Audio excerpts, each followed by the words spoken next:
তো আজকে তোমাদের এই অ্যানশিয়েন্ট হিস্ট্রি ক্লাসের শুরুর দিন। আমরা হিস্ট্রি কীভাবে পড়ব শুধু মুখস্থ করার জন্য নয়, আমরা গল্পগুলো বোঝার জন্য, সেটা চলো শুরু করে দিই। এইটা শুরু করার আগে তোমাদেরকে একটা আমি স্ক্রিন দেখাচ্ছি। এটা শুরু করার আগে তোমাদেরকে একটা স্ক্রিন দেখাচ্ছি। এটা একটুক্ষণের জন্য আমি এখন অফ করব, তার আগে একটা জিনিস লিখবো আমি। একটু দেখে নাও, তারপরে আমি এই পিডিএফে ফিরে আসছি।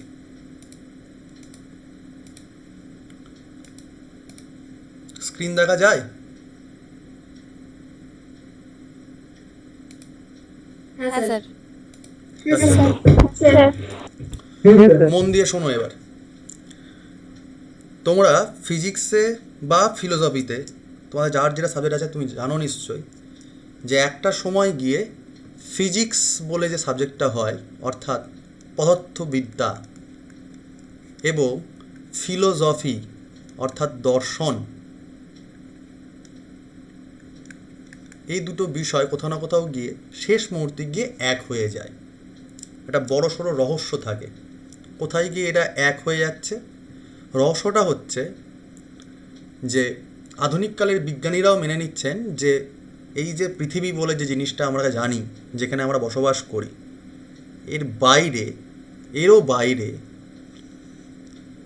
যে মহাকাশ বা ব্রহ্মাণ্ড বলে যে জিনিসটা আছে, সেইখানে আদিমকালে একটা শক্তি ছিল, একটা ইউনিট পাওয়ার ছিল, যে পাওয়ারটা সেই বস্তুটাকে ভেঙে টুকরো টুকরো করে দেয়। কি পাওয়ার ছিল? 3-4টে ফোর্স কাজ করে সেখানে। 3-4টে ফোর্স কাজ কী করে? একটা হচ্ছে নিউক্লিয় শক্তি, নিউক্লিয়ার পাওয়ার। 2, গ্র্যাভিটেশনাল ফোর্স বা মাধ্যাকর্ষণের শক্তি, ঠিক আছে? ইলেকট্রোস্ট্যাটিক ফোর্স বা তড়িৎচুম্বকীয় শক্তি, ইলেকট্রোম্যাগনেটিক ফোর্স বা তড়িৎ শক্তি বা চুম্বকীয় শক্তি। এই শক্তিগুলো একে অপরের সাথে বিনষ্ট হয়ে একটা মহাপ্রলয় হয় মহাবিশ্বে বা ব্রহ্মাণ্ডে। সেখান থেকে সেই আসল বস্তুটা ভেঙে টুকরো টুকরো হয়ে যায়, এবং আসল যে তার মধ্যে যে মূল খণ্ড যেটা ছিল, সেটাকেই একটা আমলে ধরে নেওয়া হয় যে সেটাই নাকি একটা কালে বা আজকের রূপে সেটা হচ্ছে সূর্য। এবং বাদবাকি যে টুকরোগুলো ছিল, সেই টুকরোগুলো বিভিন্ন গ্রহ বা গ্রহাণুপুঞ্জের আকারে এই মাধ্যাকর্ষণ শক্তির জন্য সূর্যের আশপাশ দিয়ে ঘুরে বেড়াচ্ছে। ঠিক এরকম করে আলাদা আলাদা করে নক্ষত্রমণ্ডলে আলাদা আলাদা নক্ষত্র এবং গ্রহরা তৈরি হয়েছে। তার মানে এই একটা আগুনের গোলা পৃথিবী ছিল একটা সময়, একদম শুরুর দিকে। যাদের যাদের জিওগ্রাফি আছে তারা নিশ্চয়ই ক্লাসে পড়েছিল, একাডেমিক সেশনে পড়েছ, যে একদম শুরুর দিকে যখন পৃথিবী উত্তপ্ত অবস্থায় ছিল, একটা গোলাকার বাষ্পীয় গ্যাসের পিণ্ড ছিল, সেইখানে সমস্ত কেন্দ্রীভূত যে পদার্থগুলো ছিল, বিভিন্ন রকম গ্যাসের যে সলিড পদার্থগুলো, সেই পদার্থগুলো একটা জায়গায় জমা হয়েছিল। এবং পরে প্রকৃতির নিয়মে ধীরে ধীরে তারা তাপ বিকিরণ করে, ঠান্ডা হয়, আস্তে আস্তে অন্যান্য গ্যাস, হাইড্রোজেন এবং অক্সিজেন মিলে জল তৈরি হয়। এবং সেটা পৃথিবীতেই একমাত্র বেশি পরিমাণে পাওয়া যায় বলে জল আছে। অন্যান্য জায়গায় আছে কিনা অনুসন্ধান চলছে, অন্যান্য গ্রহে, হোয়াট এভার। তো এই যে মূল যে সমস্ত যে কেন্দ্রগুলো এক জায়গায় ছিল, সমস্ত সলিড পদার্থগুলো, অর্থাৎ যাকে বলতে পারি আমরা কন্টিনেন্টাল বা মহাদেশীয় তল, সেইটা এক জায়গায় আগে ছিল। এটা কিন্তু আগেই ভাগ ভাগ হয়ে আজকের মতো America, south America, Europe, Asia আগে কিন্তু ছিল না। পরবর্তীকালে যখন তাপ ছাড়ছে এবং তার কেন্দ্রে যখন গুরুমণ্ডলের ভেতর থেকে যখন লাভা চলাচল করছে, তখন এই প্লেট ভাগাভাগি হয়, এবং যখন জলের পরিমাণ বাড়ছে তখন আস্তে আস্তে তারা মোভাবেল করে, সরে যায়, ঠিক আছে? এই প্রথম যে স্টেপটা তাকে বলা হয়, যখন এক ছিল আগে, এক জায়গায় জড়ো ছিল, তখন সেই জড়ো জায়গাটাকে বলা হয় প্যানজিয়া। প্যানজিয়া বলা হয়। যখন পৃথিবীর সমস্ত প্লেটগুলো এক জায়গায় জড়ো ছিল তখন প্যানজিয়া বলা হয়, সমস্ত ভূভাগ যখন একত্রিত ছিল। এরপর ধীরে ধীরে স্টেপ বাই স্টেপ পৃথিবীতে ভূখণ্ডগুলো ভাগ হয়,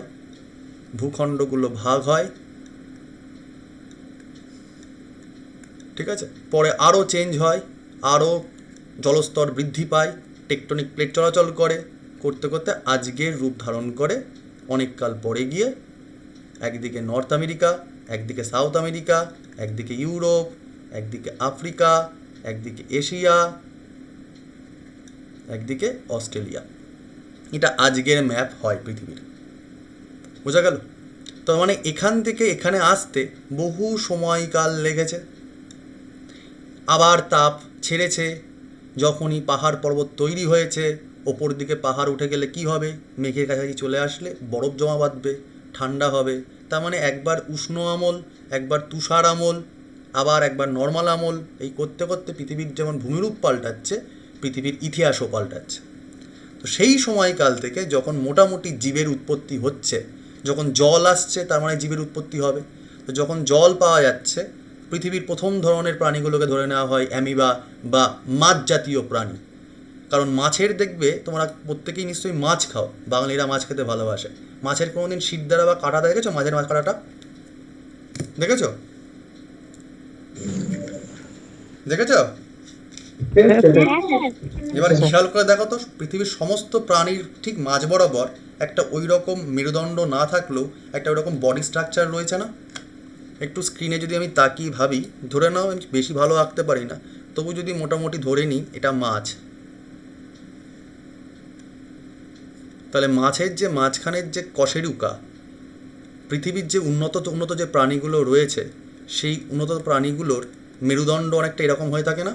দেখো তো, তুমি তোমার কথা ভাবো না, তোমার শিরদাঁড়াটা অনেকটা এরকম না? হ্যাঁ স্যার।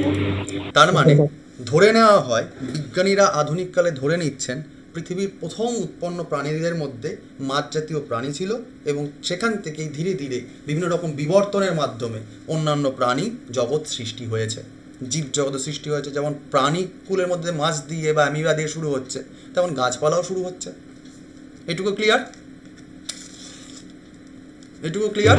হ্যাঁ স্যার। তা আমি কেন এই কথাগুলো বললাম? আজকে তো অ্যানশিয়েন্ট হিস্ট্রি ক্লাস, দুম করে আমি কেন জিওগ্রাফি বলাতে যাচ্ছি? আসলে জিওগ্রাফিরও বেস করেই তো আবার তোমার ইতিহাস শুরু হবে, এটা তোমাদের আগের দিনই বলছিলাম। এবার ইতিহাসটা কী হচ্ছে, কী রকম পরিবর্তন কাল হচ্ছে সেটা দেখব। এই যে বিবর্তনের কাল জবাই জবাই পাল্টে পাল্টে আজকের পৃথিবী ধারণ হচ্ছে, সেই সময়কাল অনুযায়ী পৃথিবীকে বিভিন্ন স্তরে ভাগ করা হয়। আমরা ছোটোবেলার বাংলাগুলোতে পড়েছিলাম প্রাচীন প্রস্তর যুগ, নব্য প্রস্তর যুগ, তাম্র প্রস্তর যুগ, আধুনিক যুগ, এরকম করে পড়েছিলাম না ছোটোবেলার ইতিহাস বইতে? তো এই জিনিসগুলো কি, শুধু এবার ওই জিনিসগুলো পড়বই না, মানুষের নেচার কী করে পাল্টাচ্ছে এবং কোথায় কোথায় সেই দৃষ্টান্তগুলো পাই সেগুলো দেখা শুরু করব। চলো এবার পিডিএফে ফিরে যাই। আশা করি এই প্রাথমিক যে ধারণা কথা যেটা বললাম সেটা সবাই বুঝতে পেরেছ। এবার আমি স্ক্রিনটা ওইদিকে শেয়ার করছি, একটু এবার দেখো।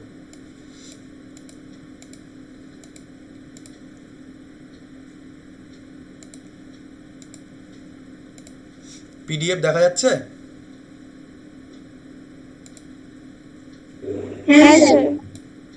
বেশ, কি লেখা আছে গো? স্টোন এজ, মানে পাথরের যুগ। তার মানে যখন ভূমিখণ্ডগুলো এদিক ওদিক হচ্ছিল, তার মানে তখন শিলাস্তরগুলো এদিক ওদিক হচ্ছিল, তখন পাথরের যুগ ছিল, প্রস্তরের যুগ। এই প্রস্তরের যুগটাকে আবার আমরা অনেক রকমভাবে ভাগ করতে পারি। প্রথম যুগের যে প্রস্তরের যুগ তাকে আমরা বলছি প্রাচীন প্রস্তর যুগ, বা ইংরেজিতে বলা হয় প্যালিওলিথিক এজ। পরবর্তীকালে ঐতিহাসিকরা এটাকে তিনটে ভাগে ভাগ করেন, যে প্রাচীন প্রস্তর যুগ তিনটে ভাগে ভাগ করা যায়। দেখো ছকের আকারে রয়েছে lower palaeolithic age, middle palaeolithic age এবং আপার প্যালিওলিথিক এজ। তিনটের দেখো তিনটে সময়কাল আছে। প্রথমটা কোন সময়কালে? 10 লক্ষ খ্রিস্টপূর্ব থেকে 1 লক্ষ খ্রিস্টপূর্ব, বিসি মানে বিফোর ক্রাইস্ট। খ্রিস্টপূর্ব মানে খ্রিস্টের জন্মের 10 লাখ বছর আগের থেকে 1 লাখ বছর ছিল এর সময়কাল। এর সময়কাল কি? এর পর থেকে হবে, মানে 1 লাখ বিসি থেকে 23,000 বিসি, 1 লক্ষ খ্রিস্টপূর্বাব্দ থেকে 23,000 খ্রিস্টপূর্বাব্দ। তারপরে এটার পরে নিশ্চয়ই এটা আসবে। তাহলে আপার প্যালিওলিথিক এজের সময়কাল কত? 23,000 বিসি থেকে 10,000 BC। এটুকু ক্লিয়ার সবার? সময়কালটাকে আমরা কী করে ভাগ করছি এইটুকু নিশ্চয়ই বোঝা গেছে সবার কাছে? ক্লিয়ার সবার কাছে? হ্যাঁ স্যার। এবার আমরা এক একটা যুগের বৈশিষ্ট্য ধরে ধরে একের পর এক যাব। আমরা ক্যারিয়ার করতে করতে যাব না, আমরা একটা একটা করতে করতে যাব। প্রথমে লোয়ার প্যালিওলিথিক এজটা পুরোপুরি ওপর থেকে তলা পড়ব। কি কি বলে দেওয়া আছে দেখো। টাইম পিরিয়ড 10 লক্ষ বিসি থেকে 1 লক্ষ বিসি, এটা হচ্ছে সময়কাল লোয়ার প্যালিওলিথিক এজের। এই সময় কি কাণ্ড ঘটছে মন দিয়ে শুনবে। তোমাদের কোনো এই মুহূর্তে নোটস বানানোর দরকার নেই, তোমরা নোটস পেয়ে যাবে। যেদিনকে যখন আমি লিখতে বলবো তখন তোমরা নোট ডাউন করবে, ঠিক আছে? মন দিয়ে এখন চুপচাপ গল্পটা শোনো, মাথা খাটিয়ে শোনো, কারণ এখানে জিকে মুখস্থ করার জন্য না, জিকে মাথা রাখার জন্য। আর একটা জিনিস শুনতে অহংকার লাগতে পারে, পরিষ্কার করে শুনে রেখে দাও, জিকে জানলে অফিসার হওয়া যায়, ম্যাথ ইংলিশ জানলে ক্লার্ক হওয়া যায়। যদি জিকে যারা জানে, মানে যারা পাত্তা দেয় না, তার বড় সড়ো কেস খায় পরবর্তীকালে। কারণ কোনো বড় বড় পরীক্ষাতে ম্যাথ ইংরেজি থাকে, কিন্তু কম পরিমাণে থাকে। সমস্ত জিকেকে ইন্টার রিলেটেড করে বুদ্ধি করে মুখস্থ রাখতে হয় বা পড়ে রাখতে হয়, মানে নির্যাসটুকু নিতে হয়। চলো, এই সময় কি দেখা গেছে? This phase represented the last phase of ice age. আমি বলেছিলাম মনে আছে যে পৃথিবী যখন চেঞ্জ হচ্ছিল সেই সময় 2-3 রকমের রূপ দেখা যাচ্ছিল, বলছিলাম মনে আছে? যে কখনো গরমকাল, কখনো তুষার হচ্ছে, মনে পড়ছে? এগুলো বলেছিলাম শুরুর দিকে একদম। তাহলে এই সময়টা কি? যখন বরফের যুগের শেষের দিকটা, এই যুগটা শুরু হচ্ছে। মানে প্রাচীন প্রস্তর যুগের একদম শুরুর দিকটা কখন হচ্ছে? যখন বরফের যুগটা শেষ হয়ে আসছে। বরফের যুগ যখন শেষ হয়ে আসে, তার মানে কি? তাপমাত্রা পৃথিবীর বাড়তে থাকে। যদি তাপমাত্রা পৃথিবী বাড়তে থাকে তাহলে বরফ গলে কি হবে? জল হবে না? বরফ গলে জল হবে তো? হ্যাঁ স্যার। যদি জল হয় তাহলে আস্তে আস্তে প্রাণীর উৎপত্তি হবে, জীবজগতের উৎপত্তি হবে। ক্লিয়ার? তাহলে এই সময়টা হচ্ছে বরফ গলার সময়, অর্থাৎ যখন জীবের বা প্রাণীর উৎপত্তি হচ্ছে। কী রকম উৎপত্তি হচ্ছে? কি দেখা গেল? Geologically this phase is known as Pleistocene period. মানে এটাকে বলা হয় প্লেস্টিসোনে পিরিয়ড বলা হয়। জিওলজিক্যালি এর নামটা প্লেস্টিসোনি পিরিয়ড নামে আমরা ডাকি। তাহলে আমরা লোয়ার প্যালিওলিথিক এজও বলতে পারি, আবার প্লেস্টিসোনে পিরিয়ডও বলতে পারি, ঠিক আছে? কখন? যখন during this age ice started melting on earth, যখন বরফ গলে পৃথিবীর ওপর পড়ে, মানে জল তৈরি হয়। ক্লিয়ার? এই সময় কি দেখা গেল? এই সময় প্রথম দেখা গেল যে মানুষের মতো আকৃতির কিছু প্রাণী, যাদেরকে বলা হতো প্রাচীন মানব, অর্থাৎ হোমিনিড। এরা কিন্তু মানুষ হয়নি, এরা মানুষ মতো দেখতে, মেন লাইক স্পেসিস, মানে আদিম মানব। এটুকু বুঝতে পেরেছ? আদিম মানবকে কি বলা হতো? হমিনিড বলা হতো। হোমিনিড, HOMINID, হোমিনিড বা প্রাচীন মানব বলা হতো, যারা মানুষের আকৃতি বিশিষ্ট ছিল, পুরোপুরি মানুষ হয়নি, কারণ তখনও কিন্তু তারা 4 হাত পায়ে হাঁটাহাঁটি করছে। নেক্সট, আর্লিয়েস্ট হিউম্যান বিং, অর্থাৎ এই hominid, is known as Homo erectus. যখন এই আদিম মানবরা যখন আস্তে আস্তে একটু একটু করে আধুনিক হওয়া শুরু করছে, মানে শুরুর দিকের মানুষ জগৎকে তখন তাদের বলা হতো সায়েন্টিফিক নেম অনুযায়ী, বায়োলজিক্যাল নাম অনুযায়ী হোমো ইরেক্টাস বলা হয়। তোমাদের ওই ছোটোবেলায় পড়েছিলে মনে আছে? ওই যে বিজ্ঞানসম্মত নাম মনে পড়ছে? বিভিন্ন প্রাণীর পড়েছিলে ক্লাস 8-এ 7-এ। হ্যাঁ স্যার। এই যে বিজ্ঞানসম্মত নাম, ওই প্রাচীন মানবদেরকে বলা হয় হোমো ইরেক্টাস। অর্থাৎ হোমিনিড যাকে আমরা ইতিহাসে বা জিওগ্রাফিতে পড়ছি, সেটাই হচ্ছে ইতিহাসের ভাষাতে, বায়োলজি ভাষাতে হোমো ইরেক্টাস, অর্থাৎ men with fully erect postures. অর্থাৎ মানুষ আস্তে আস্তে 4 হাত পা ছেড়ে দিয়ে তারা 2 হাত পায়ে দাঁড়ানো শুরু করছে। The evidence of this have been discovered from Narmada valley. এই যে মানুষ যে 4 হাত পা ছেড়ে দিয়ে 2 হাত পায়ে দাঁড়াচ্ছে, এর বৈশিষ্ট্য সারা পৃথিবীতে প্রথম আমরা কোথায় পাচ্ছি? নর্মদা নদীর উপত্যকায় পাচ্ছি। নর্মদা নদীটা কোথায়? আচ্ছা, আমরা এবার একটুখানি হঠাৎ করে আবার চেঞ্জ করব, করে একটু ভারতের ম্যাপটা দেখে নেব। শিফট করলাম। আমরা একটু এরম করতে করতে যাবো, কারণ ম্যাপ আর এটা না করতে করতে না আঁকলে তোমরা বুঝতে পারবে না।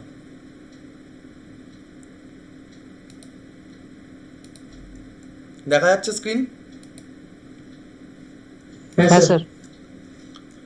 ভারতের ম্যাপটাকে যদি আমি ইনশর্ট এরম করে এঁকে দিই, জাস্ট একটা ঘুড়ির মতো, ভারতের এই জায়গাটা তোমরা নিশ্চয়ই জানো একটা গন্ডারের মুখের মতো থাকে। এই গন্ডারের জায়গাটা ঠিক দক্ষিণ দিকের অঞ্চলে, দক্ষিণ দিকে গুজরাট রিজিয়ানে, এখানে পার্শ্ববর্তী মাঝামাঝি বরাবর তোমরা নিশ্চয়ই জানো এই জায়গাটায় একটা পাহাড় আছে যার নাম হচ্ছে পশ্চিমঘাট পর্বত। এই জায়গাটা পাহাড়টার নাম কি? পূর্বঘাট পর্বত, জানো না? এখানে আরও পাহাড় আছে, নীলগিরি, আন্নামালাই, কোডবাম, নাগেরকোয়েল, সব আছে, ছেড়ে দাও এগুলো। আমি কি বলতে চাইছিলাম, এই দুটো পাহাড়ের ঠিক মাঝ বরাবর মধ্য ভারত দিকে, দক্ষিণ ভারতের দিকে যখন শুরু হয় ডেকান ট্র্যাপ, সেখানে একটা পাহাড় হয় সাতপুরা নামে। তোমরা শুনেছো সাতপুরা পাহাড়ের নাম? এই সাতপুরা যে পাহাড়ের যে রেঞ্জ, তার একদম ডান দিকের অংশটাকে বলা হয় অমরকণ্টক। নাম শুনেছো অমরকণ্টকের? ও লোকজন, এই অমরকণ্টক থেকে উত্তর দিক থেকে যায় একটা নদী, তাকে বলা হয় নর্মদা নদী। আর দক্ষিণ দিক থেকে নদী যায়, তাকে বলা হয় তাপ্তি নদী। আর তাপ্তির দক্ষিণ দিক থেকে তোমার শুরু হয় পশ্চিমঘাট পর্বত, সেটা জিওগ্রাফি ক্লাসে আমরা দেখব। তো এই নর্মদা নদীর উপত্যকা অঞ্চলে প্রাচীন মানুষ অর্থাৎ হোমো ইরেক্টাসের বৈশিষ্ট্য আমরা প্রথম খেয়াল করতে পারি। এটুকু বোঝা গেছে? কার সবার কোনো অসুবিধা আছে কিছু? বেশ, স্যার হ্যাঁ কিছু বলছো?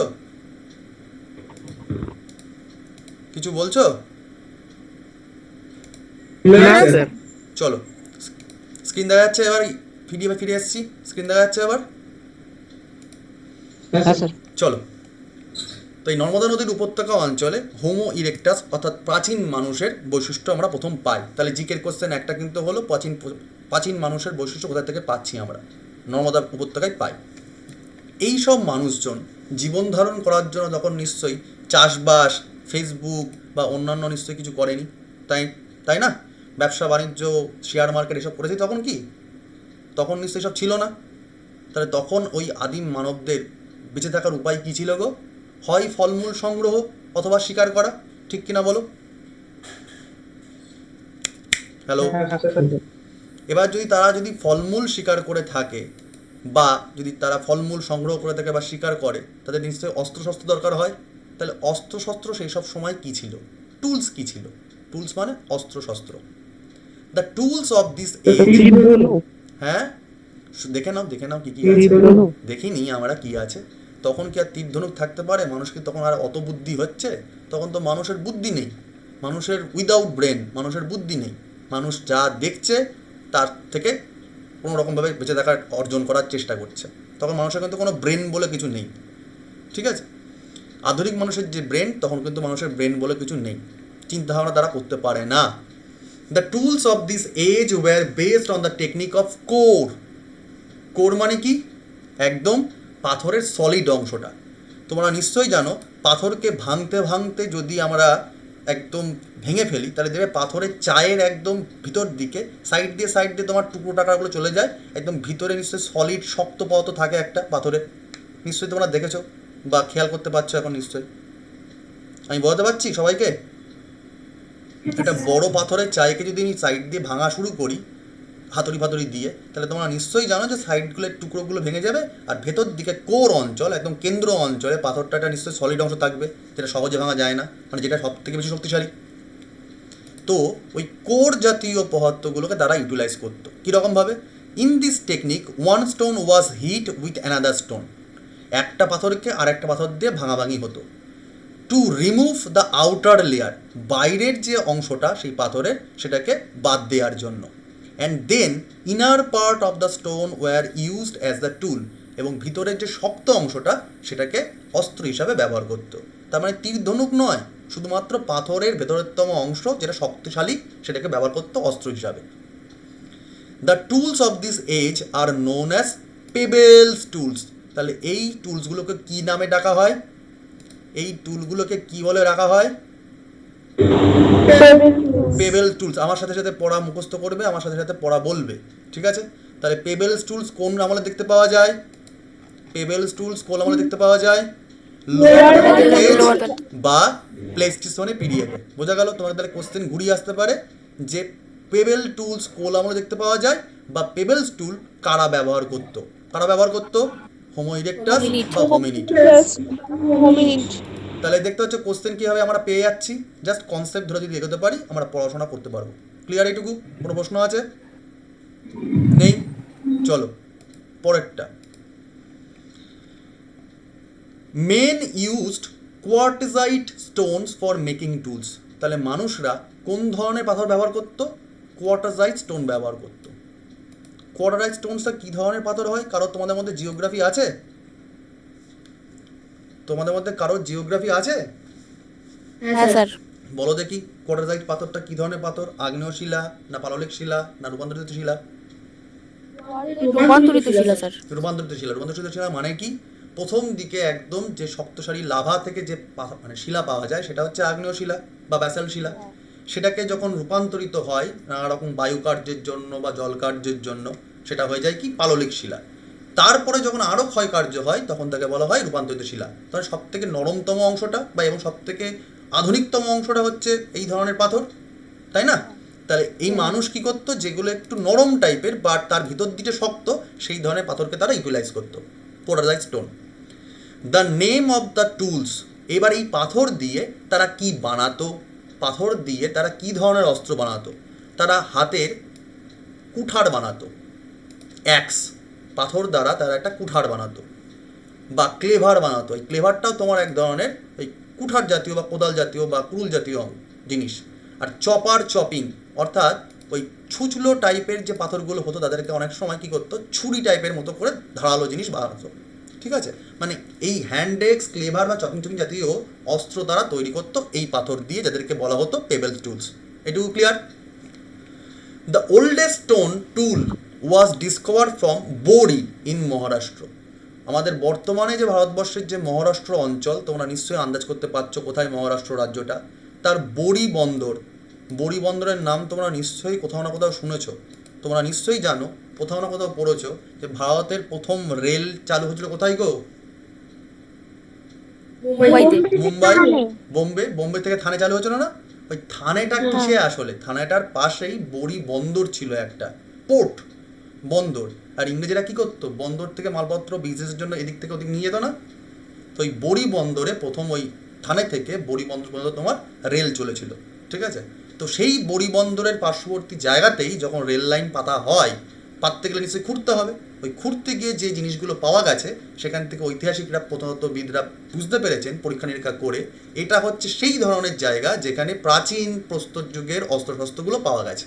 তাহলে তোমাকে জিকের কোশ্চেন আসতে পারে কি, যে কোথায় ওল্ডেস্ট স্টোন পাওয়া গেছে বা উদ্ধার করা গেছে?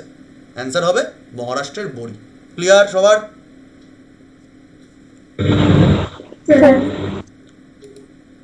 The tools of this age have been discovered in the largest number from Sohan Valley and also known as Sohan Valley culture. ইউপিতে, Uttar Pradesh বর্তমানে যেখানে, সেখানে সোহান ভ্যালি বলে একটা জায়গা আছে। ঠিক আছে? এই সোহান ভ্যালি অঞ্চলে এই টুলটা বেশি পরিমাণে পাওয়া গেছে, লার্জেস্ট নাম্বারে পাওয়া গেছে। লার্জেস্ট নাম্বার মানে বেশি সংখ্যায় পাওয়া গেছে। বাট প্রথম কোথায় উত্তোলিত হয়েছিল? ফার্স্ট ওল্ডেস্ট কোথায় পাওয়া গেছিলো? পুরনোতম, প্রাচীনতম, সেটা হচ্ছে বড়ি বন্দর। কিন্তু কোথায় বেশি পরিমাণে পাওয়া গেছে? বেশি পরিমাণে পাওয়া গেছে তোমার সোহান ভ্যালি অঞ্চলে। বেশি পরিমাণে তোমার পাওয়া গেছে সোহান ভ্যালি অঞ্চলে। হলো? The tools of this age had been discovered from whole of India except Gangetic valley. The tools of this age had been discovered from whole India except Gangetic Valley. অর্থাৎ গাঙ্গেয় যে উপত্যকা অঞ্চল সেটা বাদ দিয়ে সারা ভারতবর্ষেই এই ধরনের কিন্তু পেবেলস টুলস পাওয়া গেছে। ঠিক আছে? কেন গাঞ্জেটিক জায়গাটা পাওয়া গেল না? এক্সেপ্ট, কেন পাওয়া গেল না? এবার এটার বোঝাতে গেলে আমাকে আবার ব্যাক করতে হবে। একটু মন দিয়ে দেখো আবার।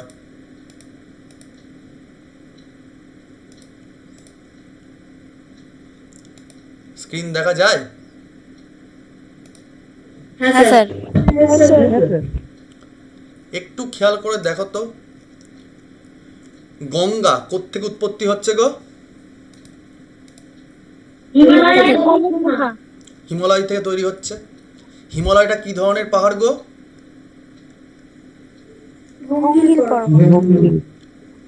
আরে প্রাচীন না নবীন? নবীন।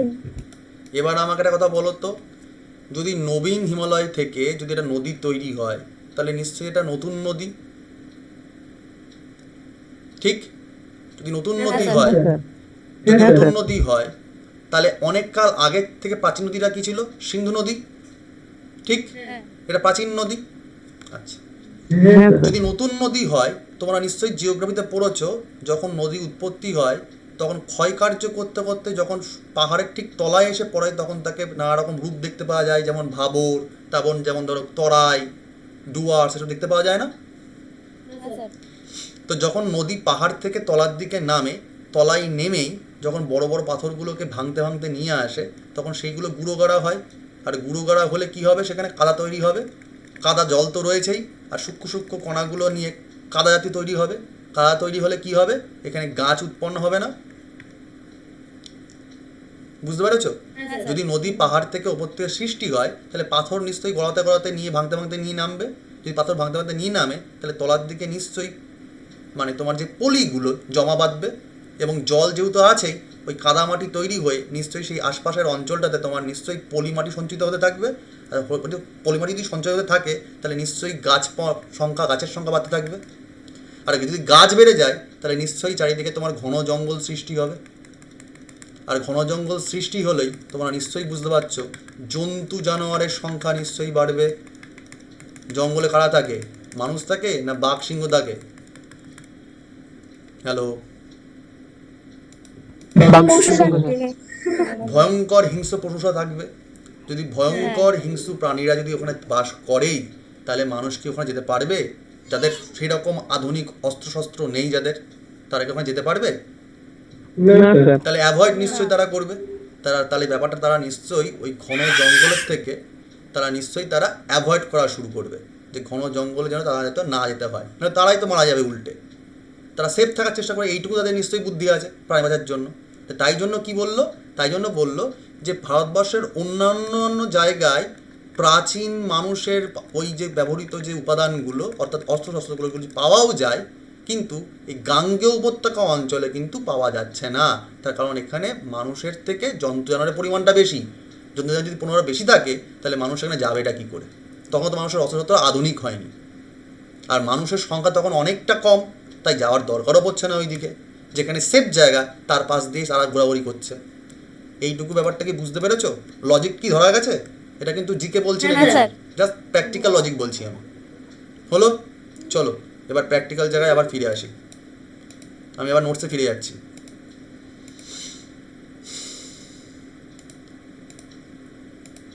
স্ক্রিন দেখা যায় আবার? হ্যাঁ sir. Early man took interested in painting. Earlier painting discovered Bhimbetka painting. এবার আদিম মানব, যারা জনসংখ্যায় কম, তারা কত আর খাবে? তারা কি প্রচুর খাবার দাবার খাবে? তারা ফলমূল খাবে, অল্প বিস্তর শিকার করে তাদের পেট ভরে যাবে। তারা কি সারাদিন ধরে শুধু শিকারই করে যাবে কি? নিশ্চয়ই না। তাহলে বাদবাকি অবসর সময় তারা কি করবে? তারা এবার মনের আনন্দে যা যা অনুভূতি, যা যা এক্সপিরিয়েন্স তারা পাচ্ছে সেগুলো তারা কি করবে? তারা লেখালেখি করার চেষ্টা করবে বা আঁকাআঁকি করার চেষ্টা করবে। তার কারণ তখনও কিন্তু মানুষের ভাষার জ্ঞান হয়নি। মুখে ভোকাল কর্ডটা যেটা গলায় থাকে সেই ভোকাল কর্ডটা তারা ইউজ করতে জানে না। তার কারণ তারা প্রাচীন মানুষ, তাদের মুখ দিয়ে আওয়াজ বেরোয় না, তারা কথা বলতে জানে, তাদের ভাষা নেই। তারা কী করে? তাদের অনুভূতিগুলোকে, তাদের এক্সপিরিয়েন্সগুলোকে তারা দেয়ালের মধ্যে পোর্ট্রে করে। আর সেই পোর্ট্রেটা কোথায় পাওয়া যাচ্ছে? তারা আঁকাআঁকি করতে ইন্টারেস্ট ছিল, তারা আগ্রহী ছিল আঁকাআঁকি করতে, এবং সেই আঁকাআঁকির উপাদান আমরা পাচ্ছি কোথায়? ভীমবেটকা পেন্টিংয়ে। ভীমবেটকা কোথায়? মহারাষ্ট্র, মধ্যপ্রদেশ, তোমরা নিশ্চয়ই জানো ওই জায়গাটা, মানে অর্থাৎ সাতপুরার কাছাকাছি অঞ্চল।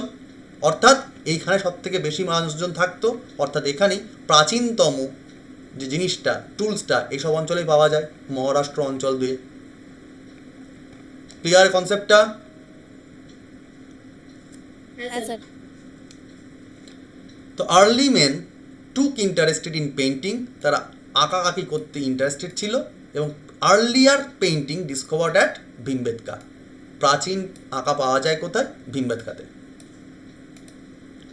এ number of birds, animal, hunting scenes are depicted in this painting. আমি আগেই বললাম শিকার থেকে তারা যে এক্সপিরিয়েন্স পেত সেটাই তারা পোর্ট্রে করার চেষ্টা করতো। তারা যে শিকার করতে গিয়ে তারা খাবারের জন্য ফুড পারপাসের জন্য তারা যে এক্সপিরিয়েন্স করলো কখনো পাখি শিকার করছে, কখনো অ্যানিম্যাল শিকার করছে, সেই শিকারের যে প্রতিচ্ছবিগুলো সেইগুলোই তারা ডেপিট করতো, অর্থাৎ পোর্ট্রে করতো, অর্থাৎ তারা অঙ্কন করতো দেয়ালের মধ্যে। হলো, তারা কী ধরনের কালার ইউজ করতো আঁকাআঁকি করতে গিয়ে? তারা লাল, সাদা, হলুদ এবং গ্রিন, যেটা প্রাইমারি কালার, সেই কালারগুলোকে তারা ইউটিলাইজ করতো। ঠিক আছে, তোমরা নিশ্চয়ই বুঝতে পারছো কোয়ার্টাজাইট যখন স্টোন হয় তখন অনেকটা তোমার ওই চুন জাতীয় পাত্র, তোমার সাদা রঙের জিনিস পাচ্ছে তারা, হলুদ রঙের জিনিস পাচ্ছে, কারণ পাথর থেকে তারা পাচ্ছে হলুদ রঙ, গাছের পাতা থেকে তারা গ্রিন রঙ পাচ্ছে, আর ওই পাথর যেগুলো শক্ত পুরনো লাল টাইপের, যেখানে তোমার লোহার পরিমাণ বেশি, কারণ তারা থাকছে কোথায়? দাক্ষিণাত্যে। দাক্ষিণাত্য মানে কি? লাভাভূমি। লাভাভূমি মানে কি? সেখানে লোহার পরিমাণ বেশি, তার মানে রঙটি হবে, মাটির রঙটি হবে লাল। তাই জন্য লাল, হোয়াইট, ইয়েলো এবং গ্রিন কালারের তারা কালার ওখানে ইউটিলাইজ করছে আঁকাআঁকি করতে গিয়ে। লজিক ধরতে পারছো? দেখো, আমি যখনই বলছি লাল মৃত্তিকা তখন কোথাও না কোথাও দেখো জিওগ্রাফি চলে আসছে, লাভা মৃত্তিকা, কারণ দাক্ষিণাত্য অঞ্চল। বুঝতে পেরেছো আমি কেমনভাবে রিলেট করছি ব্যাপারগুলোকে? সবাইকে বোঝা যাচ্ছে? কঠিন লাগছে কিছু? না স্যার। না স্যার। সমস্ত বিষয় কিন্তু ইন্টার রিলেটেড, আর এটাই বিসিএস এর খেলা বা সিভিল সার্ভিসের খেলা। Next, the most of the Bhimbetka paintings belong to the mesolithic period. যদিও বেশিরভাগ যে আঁকাআঁকি যেটা হয়েছিল সেটা পরবর্তীকালে হয়েছিল বা মধ্যপ্রস্তর যুগের সময় হয়েছিল, বাট আর্লিয়েস্টটা পাওয়া যায় এখান থেকেই। মানে ভীমবেটকা ছিল কিন্তু আদিম মানব বা আধুনিক মানুষদের, আধুনিক বলতে পরবর্তীকালের মানুষদের একটা পার্মানেন্ট জায়গা। তার মানে বেশি পরিমাণে পাওয়া গেল, মেসোলিথিক পিরিয়ডে পাওয়া গেছে ঠিকই, বাট প্রথম দিককার আঁকাআঁকিগুলোও কিন্তু এই অঞ্চলেই পাওয়া গেছে। ওকে, তো most of the Bhimbetka painting belongs to Mesolithic period. The largest prehistoric site in India, সব থেকে বড় অঞ্চল, প্রাগৈতিহাসিক অঞ্চল যেটা পাওয়া গেছে সেটা কোথায়? আদি চান্নালুর ইন তামিলনাড়ু। তামিলনাড়ুর আদি চান্নালুর বলে একটা জায়গা আছে, সেখানে সব থেকে প্রাচীনতম প্রাগৈতিহাসিক উপাদান পাওয়া যায়। হলো, আত্তিরাম পাকাম বলে একটা জায়গা আছে ওই তামিলনাড়ুতেই। This is the most important site of Madrasian cult. Madras অঞ্চলে যে ধরনের উপাদান পাওয়া যায় সেই উপাদানগুলো সব থেকে বেশি গুরুত্বপূর্ণ জায়গার নাম হচ্ছে আত্তিরাম পাকাম। হলো, the Discovery of Bhimbetka cave indicate that. Bhimbetka যখন আবিষ্কার করা হলো তখন আমরা কী জিনিস বুঝতে পেরেছি? Lower Palaeolithic men was aware of using artificial residence. অর্থাৎ এই সময়ের মানুষজন তারা কোথায় থাকছে? ভীমবেটকা থাকছে। ভীমবেটকাটা কী জিনিস? ভীমবেটকাটা আসলে একটা গুহা, তাই না? হ্যালো, ভীমবেটকা আসলে একটা গুহা। এবার গুহা কেন থাকবে তারা? গুহা থাকবে তার কারণটাই হচ্ছে তখন কি হয়, বৃষ্টি পড়ছে, বাজ পড়ছে, মানে প্রকৃতির যে ভয়ঙ্কর রূপগুলো, তখন মানুষ বাঁচবে কোথায়? তখন কি তারা খোলা আকাশে বা গাছের ডালে থাকতে পারবে বাদরের মতো? নিশ্চয় থাকতে পারবে না। তখন তারা নিশ্চয়ই সেফ জিনিস চাইবে, যেখানে গায়ে যেন বৃষ্টি না পড়ে, গায়ে যেন তোমার বর্জ্যবিদ্যুৎ না আসে। সেখান থেকে বাঁচার জন্য তারা কোথায়? পাহাড়ের বড় বড় যে খাঁজ অর্থাৎ গুহা অঞ্চলে তারা গিয়ে বসবাস করা শুরু করছে। অর্থাৎ ধীরে ধীরে সেই সময় মানুষজনের কিন্তু অল্প অল্প করে বুদ্ধির পরিচয় সেই সময় দেখতে পাওয়া যাচ্ছে। এই পুরো প্যালোলিথিক এজ অর্থাৎ লোয়ার প্যালোলিথিক এজটা কি তোমাদের কনসেপ্ট কি ক্লিয়ার হলো? কারো কি কোনো প্রশ্ন আছে? না স্যার। পরেরটা যাবো আমি। মিডিল প্যালোলিথিক এজ, মধ্য প্যালোলিথিক এজ। এই সময় কি হলো? মধ্য প্রাচীন প্রস্তর যুগ। সেই সময় কি হচ্ছে? সময়কালটা কি আবার একটু মনে করে নাও। 1,00,000 থেকে 23,000 BC কি হচ্ছে? আচ্ছা, এই সময়কালগুলো সবকটা কিন্তু অ্যাপ্রক্সিমেট, এক্স্যাক্ট নয়। তোমরা যদি যে কোনো বইপত্র পড়ো দেখবে এক একটা বইতে এক এক রকম থাকে, বাট কাছাকাছি থাকে। তার মানে এগুলো মোটামুটি অন অ্যান অ্যাভারেজ ধারণা, কারণ তখন তো আর কোনো মানুষ গিয়ে টাইম মেশিনে গিয়ে ফিরে দেখতে পাচ্ছে না যে কোন সময় এগুলো হয়েছে। তাই একটা যারা আর কি বিভিন্ন বৈজ্ঞানিক রয়েছেন, ঐতিহাসিক রয়েছেন, প্রত্নতত্ত্ববিদ রয়েছেন, তারা মোটামুটি বিভিন্ন রকম কার্বন পরীক্ষা করে অর্থাৎ জীবাশ্ম পরীক্ষা করে তারা মোটামুটি সময়কালকে আন্দাজ করতে পারেন মাত্র। ঠিক আছে, তাই এটাই একজ্যাক্ট নয়, একটু খেয়াল করে এই জন্য দেখবে খুব বেশি এখান থেকে কোশ্চেন যার জন্য আসেও না, মানে সালটা নিয়ে চাপ নিতে হবে না এখানে। দ্য হোমো ইরেক্টাস অর্থাৎ যে মানুষগুলো প্রাচীন থেকে সদ্য একটু আধুনিক হচ্ছিল, যারা দুপায়ে হাঁটতে শিখছিল, তারা এবার কি করলো? The Homo erectus reached evolve stage and men is known as Homo sapien archaic. অর্থাৎ এই 4 হাত পায়ে মানুষগুলো যখন 2 হাত পায়ে শুরু করে দিয়েছিল, অর্থাৎ যাদেরকে হোমো ইরেক্টাস বলা হচ্ছিল, তারা আরেকটু আধুনিক হলো, তাদেরকে বলা হতো তখন হোমোসেপিয়েন আর্কেইক। অর্থাৎ তারা চিন্তাশীল মানুষ, অর্থাৎ তাদের ব্রেন এবার কাজ করা শুরু করলো।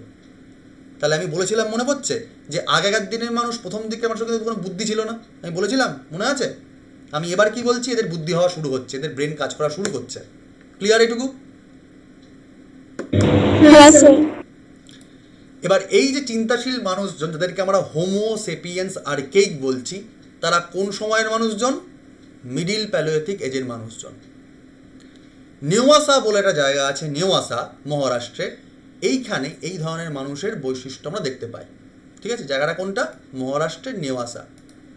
সেখানে আমরা আধুনিক মানুষজন, তথাকথিত আধুনিক মানুষজন, অর্থাৎ চিন্তাশীল মানুষজন, অর্থাৎ হোমোসেপিয়েন আর্কেইককে প্রথম দেখতে পাচ্ছি। এছাড়া সেরকম কোনো বৈশিষ্ট্য নেই, শুধু এরা চিন্তাটা করতে পারে, বুদ্ধিটা একটু বেশি আছে, বাদবাকি কিন্তু এদের সেম ফিচার। এই জন্য দেখো এই কলামটা পুরো ফাঁকা, এছাড়া এখানে কোনো কিছু এক্সট্রা করে নেই। যা যা প্রাচীন যুগে ছিল এটাও তাই যুগেই রয়েছে। ক্লিয়ার? তো শুধু এখানে মানুষজন একটু বুদ্ধি পেলো, চিন্তা করতে পারলো, বাট অস্ত্রশস্ত্র মোটামুটি একটু আধুনিক হচ্ছে, বাট মোটের ওপর গড়ে একই, অর্থাৎ দুই দিকে কিন্তু পেবেল টুলস রয়েছে। ক্লিয়ার এটুকু? দুই দিকে কিন্তু আঁকাআঁকি করতে পারছে, দুই দিকে কিন্তু মানুষজন ভীমবেদকে থাকছে, বসবাস করছে। ক্লিয়ার এটুকু? পরেরটায় চলে আসো, আপার প্যালিওলিথিক এজ। পরেরটা হচ্ছে আপার প্যালিওলিথিক এজ। সময়কাল 23,000 বিসি অর্থাৎ খ্রিস্টপূর্বাব্দ থেকে 10,000 বিসি অর্থাৎ খ্রিস্টপূর্বাব্দ। এই সময় কি হচ্ছে? During this period modern men was known as homo sapiens sapiens. অর্থাৎ আমরা নিজেরা যাকে যাকে বিজ্ঞানসম্মত নাম বলি, আমরা বলি না হোমো সেপিয়েন্স সেপিয়েন্স, বলি তো নিজেদেরকে। এই হোমো সেপিয়েন্স সেপিয়েন্স মানুষের উৎপত্তি হচ্ছে এই যুগ থেকে। কোন যুগ থেকে? আপার প্যালিওলিথিক এজ থেকে। এই সময় তারা দেখা যাচ্ছে, এবং the first modern man was discovered. প্রথম আধুনিক মানুষ কোথায় পাওয়া গেছিল? ওই সেই নর্মদা নদীর উপত্যকা অঞ্চলে। First modern man was discovered at Narmada valley. হলো। Along with the stone tools. এবার যখনই মানুষ আধুনিক হচ্ছে, তখন তারা পাথরের ব্যবহার করছে, পাথরের অস্ত্রশস্ত্র তারা ব্যবহার করছে, কিন্তু আরও কী করছে? হাড়, যে শিকার করা পশু যেগুলো ছিল, তাদের যে বড় বড় হাড় ছিল, শক্ত হাড় ছিল, সেই হাড়েরও তারা ব্যবহার করছে এবং হাড়ের অস্ত্রশস্ত্র বানাচ্ছে। Along with the stone tool the upper palaeolithic men used bone tools. হাড়ের অস্ত্র বানাচ্ছে অন এ লার্জ স্কেল, বেশি পরিমাণে তারা পাথর এবং হাড়কে মিশ্রিত করে তারা বড় বড় অস্ত্র বানাচ্ছে, ধারালো অস্ত্র, যাতে তোমাদের এফেক্টিভ বাড়ে। তোমরা নিশ্চয়ই ফিজিক্সে পড়ো, লিভার বলে একটা জিনিস হয়, নিশ্চয়ই তোমরা পড়েছো, প্রথম শ্রেণীর লিভার, সেকেন্ড শ্রেণীর লিভার, থার্ড শ্রেণীর লিভার, তাই না? পড়েছো নিশ্চয়ই, বুঝতে পারছো নিশ্চয়ই, মনে আছে সেগুলো হালকা হালকা করে? Liver Yes, sir. লিভার মানে কি? যার যান্ত্রিক সুবিধা আছে। অর্থাৎ আগে যদি এটা পাথরের চাই তুলে নিয়ে কোনো একটা প্রাণীকে ছুঁড়ে মারতে হতো, তাহলে তার নিশ্চয়ই মানে খাটাখাটনিও বেশি থাকতো, আর টিপ করে যদি প্রাণী পালিয়ে যায়, তাহলে নিশ্চয়ই প্রাণীটা বেঁচে যাবে, শিকার করা যাবে না। তার মানে খাটাখাটনিটা সার হবে। আর এখানে কি হচ্ছে ভাই, তুমি একটা প্রপার অস্ত্র পাচ্ছ, যেটা তার হাতল রয়েছে হাড়ের, এবং ছুঁচুলে একটা মুখ রয়েছে পাথরের, দিয়ে তুমি ডাইরেক্ট ওই কুড়ুলের মতো বা চপরের মতো তুমি অস্ত্র কাজে লাগাতে পারছো। মানে কি, তার যান্ত্রিক সুবিধা অনেক বেশি, অর্থাৎ তার বুদ্ধিটা অনেক বেশি। সেসব মানুষের যন্ত্র আবিষ্কার করা শুরু করে দিচ্ছে। এটা কোথায় পাওয়া যাচ্ছে? They have been discovered from Kurnool caves. অন্ধ্রপ্রদেশের কুরনুল বলে জায়গা আছে, সেখানে একটা গুহা আছে। সেই কুরনুল অঞ্চলের যে গুহাগুলো, সেইখানে এই ধরনের অস্ত্রশস্ত্র বেশি পরিমাণে পাওয়া যাচ্ছে। ঠিক আছে, শুধু অন্ধ্রপ্রদেশের কুরনুল কেভ নয়, আরও মাস্তালা, চিন্তা কেভস রয়েছে, সেসব জায়গায় পাওয়া যাচ্ছে। এগুলো বড্ড ডিটেলে আমি লিখে দিয়েছি, কারণ এই নোটসটা পুরো ইউপিএসসির নোটস, তাই যেটুকু দরকার সেটুকুই পড়ো, যেগুলো আমি মার্ক করে দিচ্ছি বেশি বেশি করে। নিশ্চয়ই তোমাদের পড়াটা যদি তুমি আজকেই পড়ে ফেলো, তোদের মনে থেকে যাবে। 200 bones have been discovered from ভিলাস রাঙ্গাম কেস। এটা বেশ পরিমাণে পাওয়া গেছিলো বিলাস রাঙ্গাম কেস থেকে। ওই অন্ধ্রপ্রদেশ অঞ্চলে আশপাশ দিয়ে এগুলো রয়েছে। মানেই কি বলেছিলাম, সেই সাতপুরা অঞ্চলের আশপাশ দিয়ে, মানে দাক্ষিণাত্য ভারতে এদের অবস্থান পাওয়া যাচ্ছে। ওয়ান বোন mother goddess found in Belan valley in UP. উত্তরপ্রদেশের একটা বেলান উপত্যকা আছে, এই বেলান উপত্যকাতে তারা কি করেছিল, একটা বড় অস্ত্র পাওয়া গেছিল, যে অস্ত্রকে ধরে নেওয়া হচ্ছে এটা হচ্ছে মাদার গডডেস, অর্থাৎ প্রকৃতিকে পুজো করার জন্য একটা বড় অস্ত্র, যে অস্ত্র তাকে পুজো করতো আর কি, অস্ত্রকেও তারা পুজো আচ্ছা করতো। ঠিক আছে, যেমন আমরা করি না এখন গাড়ি কেনার পরেই গাড়িকে নারকেল দিয়ে পুজো আচ্ছা করি, সেরকমই যেটা বৃহৎ আকারের যে অস্ত্রটা সেটা তারা আর কি পুজো আচ্ছা করতো, তাদেরকে বলা হতো আর কি মাদার গডডেস বোন, সবচেয়ে বড় অস্ত্রের একটা মূর্তি বানিয়েছিল টাইপের আর কি, মূর্তি নয় কাইন্ড অফ মূর্তি, তাকে পুজো আচ্ছা করতো। The bone tools were mostly made of antlers horn, ivory and bones of various animal. তাহলে এই মানে হাড়ের যে অস্ত্রশস্ত্রগুলো, কাদের বেশি করে হাড় ব্যবহার করা হতো, তোমার গন্ডারের যে এক শৃঙ্গ যে শিংটা সেটা, হাতির দাঁত এবং বড় বড় যে প্রাণীগুলো ছিল তাদের শক্ত শক্ত হাড়গুলোকে অ্যাজ এ বোন টুল বা হাড়ের অস্ত্র হিসাবে কাজে লাগানো হতো। আইভরি মানে হচ্ছে হাতির দাঁত। দ্য আপার প্যালোলিথিক মেন, অর্থাৎ এই যুগের মানুষজন, অর্থাৎ Homo sapiens took interested in painting and engraving as well. তারাও কিন্তু আঁকাআঁকি করতে পছন্দ করতো এবং নানা রকম চিত্রনাট্য আঁকতো। ফ্রম পাটনে ইন মহারাষ্ট্রের পাটনে বলে একটা জায়গা আছে, সেখানে cross line have been discovered, মানে তারা কাঁটাকুটি খেলতো। Discovered on the shell on a ostrich egg, ওই যে তোমার উট পাখির যে ডিম তার উপরে তারা ডিজাইন করে কাটাকাটি করে করে ডিজাইন নকশা আলপনা টাইপের বানিয়েছিল। ঠিক আছে, কোথায় এটা? মহারাষ্ট্রের পাটনে অঞ্চলে অস্ট্রিচ এগের ওপর তারা এই ধরনের কারুকার্য করেছিল। কোনো প্রশ্ন আছে এখানে? কারোর বুঝতে অসুবিধা আছে? স্যার বলছি যে এখানে যে লোয়ার মিডল আর আপার প্যালিওলিথিক এর যে মানুষজন তারা সবাই ভীমবেটকাতেই থাকতো। ভীমবেটকাতে বেশি পরিমাণে থেকেছে, শুধু ভীমবেটে থাকেনি, তারা পার্শ্ববর্তী অঞ্চলেও ছড়িয়ে ছিল, বাট গাঙ্গে উপত্যকা বাদ দিয়ে, জঙ্গল বাদ দিয়ে। বোঝা গেল? হ্যাঁ হ্যাঁ। কোথায়? ওই অন্ধ্রপ্রদেশ অঞ্চলে। ঠিক আছে, চলো তাহলে প্রাচীন প্রস্তর যুগের 3টে ভাগ পড়ে ফেললাম। এতক্ষণ ধরে যা পড়লাম মোটামুটি আধ ঘন্টা ধরে, 1.5 ঘন্টা ধরে, সেটা হচ্ছে প্রাচীন প্রস্তর যুগ। ফটাফট শেষ করবো এরপরেরটা, সেটা হচ্ছে মেসোলিথিক যুগ বা মধ্য প্রস্তর যুগ। সময়কাল কত? এটা কবে শেষ হচ্ছে তোমার খেয়াল করে দেখো তো একটুখানি। আপারটা 23,000 থেকে 10,000 বিসি, তাহলে পরেরটা কী হবে? 10,000 থেকে শুরু হবে। তাহলে মধ্যপ্রস্তর যুগ তোমার শুরু হচ্ছে 10,000 বিসি থেকে 7,000 বিসি। লজিক বুঝতে পেরেছ? টাইম পিরিয়ডটা আবার এখানে লেখা আছে, 10,000 থেকে 7,000 বিসি। এই সময় কি হচ্ছে? প্রাচীন প্রস্তর যুগের শেষ হচ্ছে এবং হলোসেনে এজ শুরু হচ্ছে। হলোসেনে এজ মানে সূর্যের যেখানে তাপ বাড়ে, হলো অর্থাৎ গ্রিক শব্দ সান, এখান থেকে সূর্যের তাপ বাড়ছে, অর্থাৎ কি হয়, আরও বেশি পরিমাণে জলের স্তর বৃদ্ধি পাচ্ছে। জলের স্তর যদি বৃদ্ধি পায় তাহলে যেগুলো নিচু নিচু জায়গা, ভূমির যে ল্যান্ডগুলো তোমার নিচু নিচু জায়গা ছিল, সেখানে কী হবে? জলস্তর পূর্ণ হয়ে যাবে, সমুদ্র এসে যাবে, নদী তৈরি হয়ে যাবে, পুকুর তৈরি হয়ে যাবে। যদি নদী পুকুর তৈরি হয়ে যায়, সেখানে গাছপালা বা তৃণভোজী জিনিসপত্র যেমন তৈরি হবে, মানে জীবজগৎ তৈরি হয়ে যাবে। অর্থাৎ this age was characterised by the blowing of fast hot and drying winds.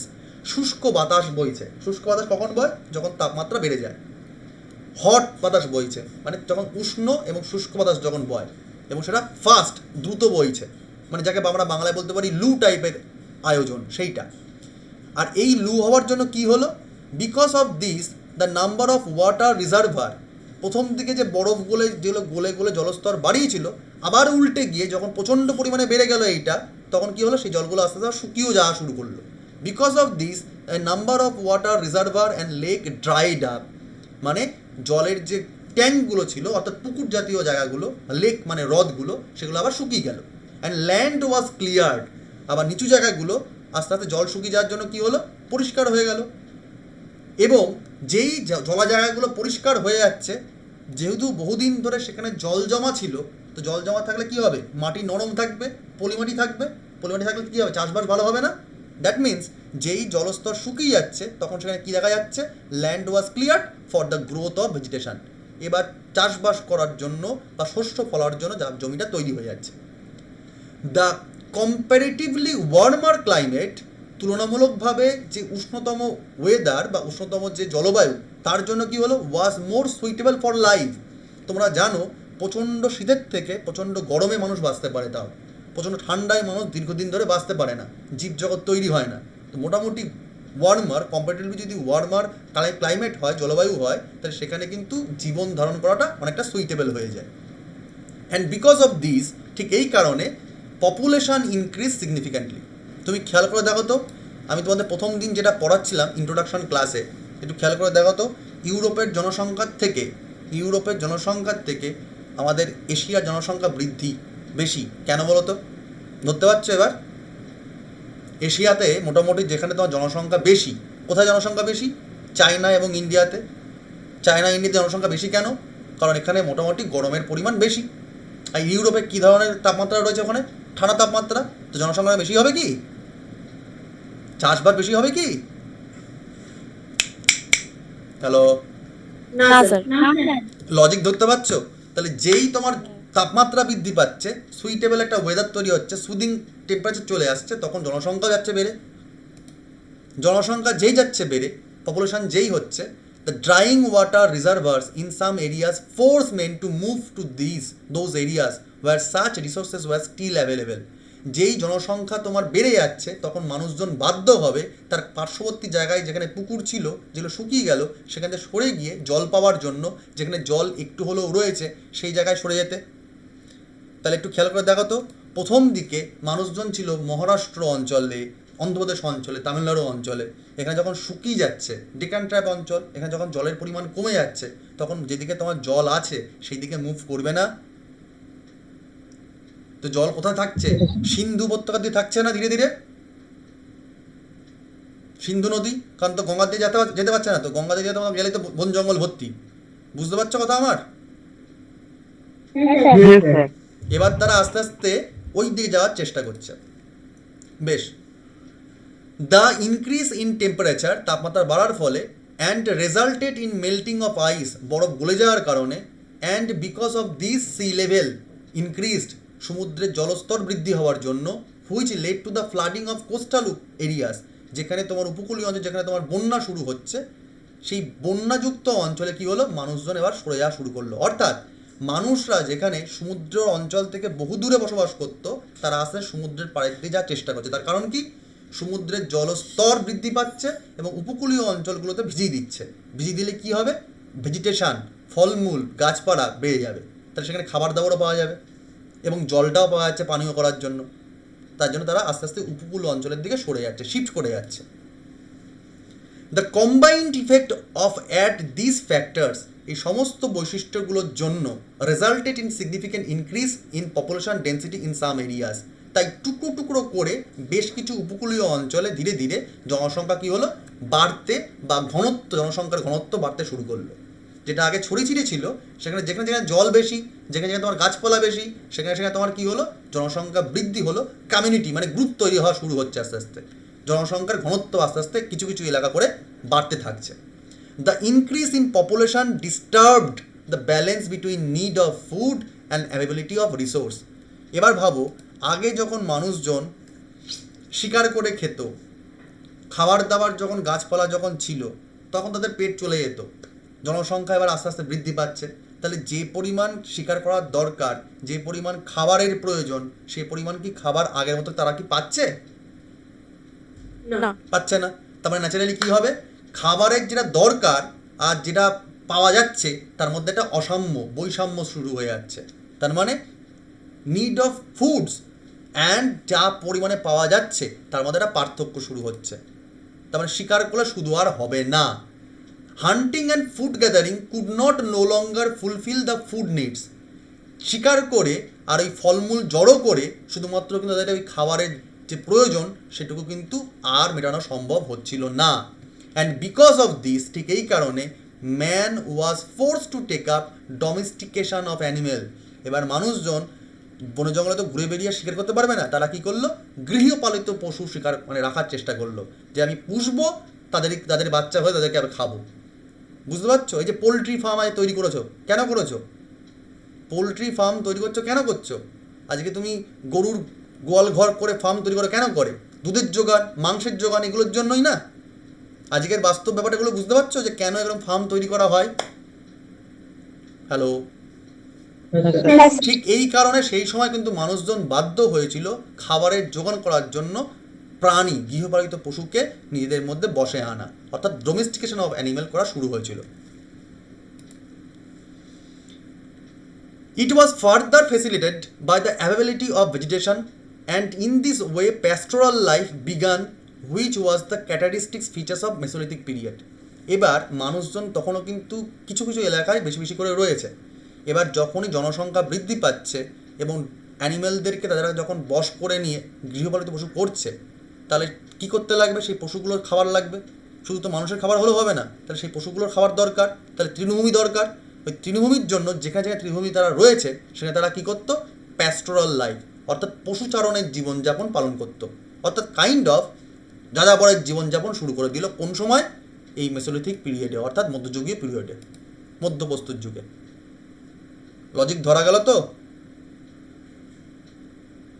হ্যাঁ স্যার। ক্লিয়ার কি সব কিছু বোঝা যাচ্ছে কি, না বড্ড বেশি ঘানি লাগছে? কোনটা মানে ইন্টারেস্টিং লাগছে বিষয়গুলো? হ্যাঁ sir.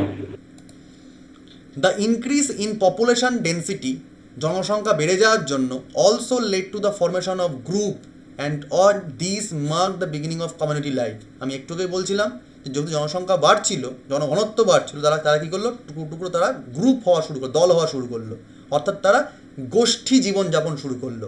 Beginning of domesticate or communicative life, গোষ্ঠী জীবনযাপন তারা শুরু করলো।